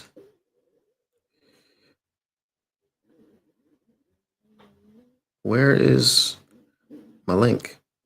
Oh, there we go.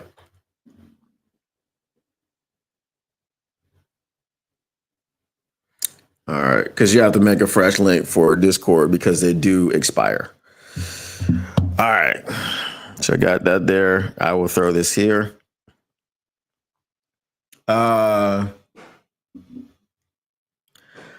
Appreciate you, Lions Rumble. I appreciate that. With the $4.99 super chat, he says, Say less, subscribed and live. Let's link up. I will hit you with the Discord link, and you can catch me there as well. I do have my notifications on now, so I definitely will be able to see it. Before I didn't have my notifications on, so I didn't know if you sent me a message or what. All right, let me get this in here. And there we go. All right. So that is the link to the Discord. If you guys are not members of the Discord, go ahead and smash that, sign up for it, and you can talk to me. You can talk to others. We definitely need to try to get it popping more this season than we got it last season. Last season, I kind of came in like right before the offseason started and everything. So throughout the year, throughout this season, we're going to try to build this Motor City Cats community.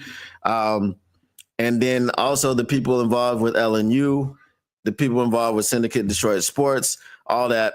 We want to make sure that we just have like a homogenous type of community together, man, to be able to talk Lions, have our opinions heard, man, because you can't do that everywhere. So I try to make sure that you can do that. I did start off as a chat member, so I know how it feels sometimes to be talking and ain't nobody paying attention. So it is what it is. I do this for you guys. Hey, we are here for a common purpose, a common reason to sit down and talk Lions. We love this team. We love the city of Detroit. So that is what that is. I'm not talking Pistons. I'm not talking Tigers. I'm talking Lions. I ain't talking Red Wings, even though obviously I love every team. Okay, I love the Tigers by default. I don't love baseball, but I love the Tigers by default because that is my team. That's my hometown team. Hold on, let me get this. You still looking into fantasy football? I am still looking into fantasy football. I promise you I'm going to try to get that done. But I'm working on another app that I'm about to get paid for immediately. So I got to get that finished. I hope to have that finished by the end of this weekend. Because if I don't have it finished by the end of this weekend, I may miss the opportunity.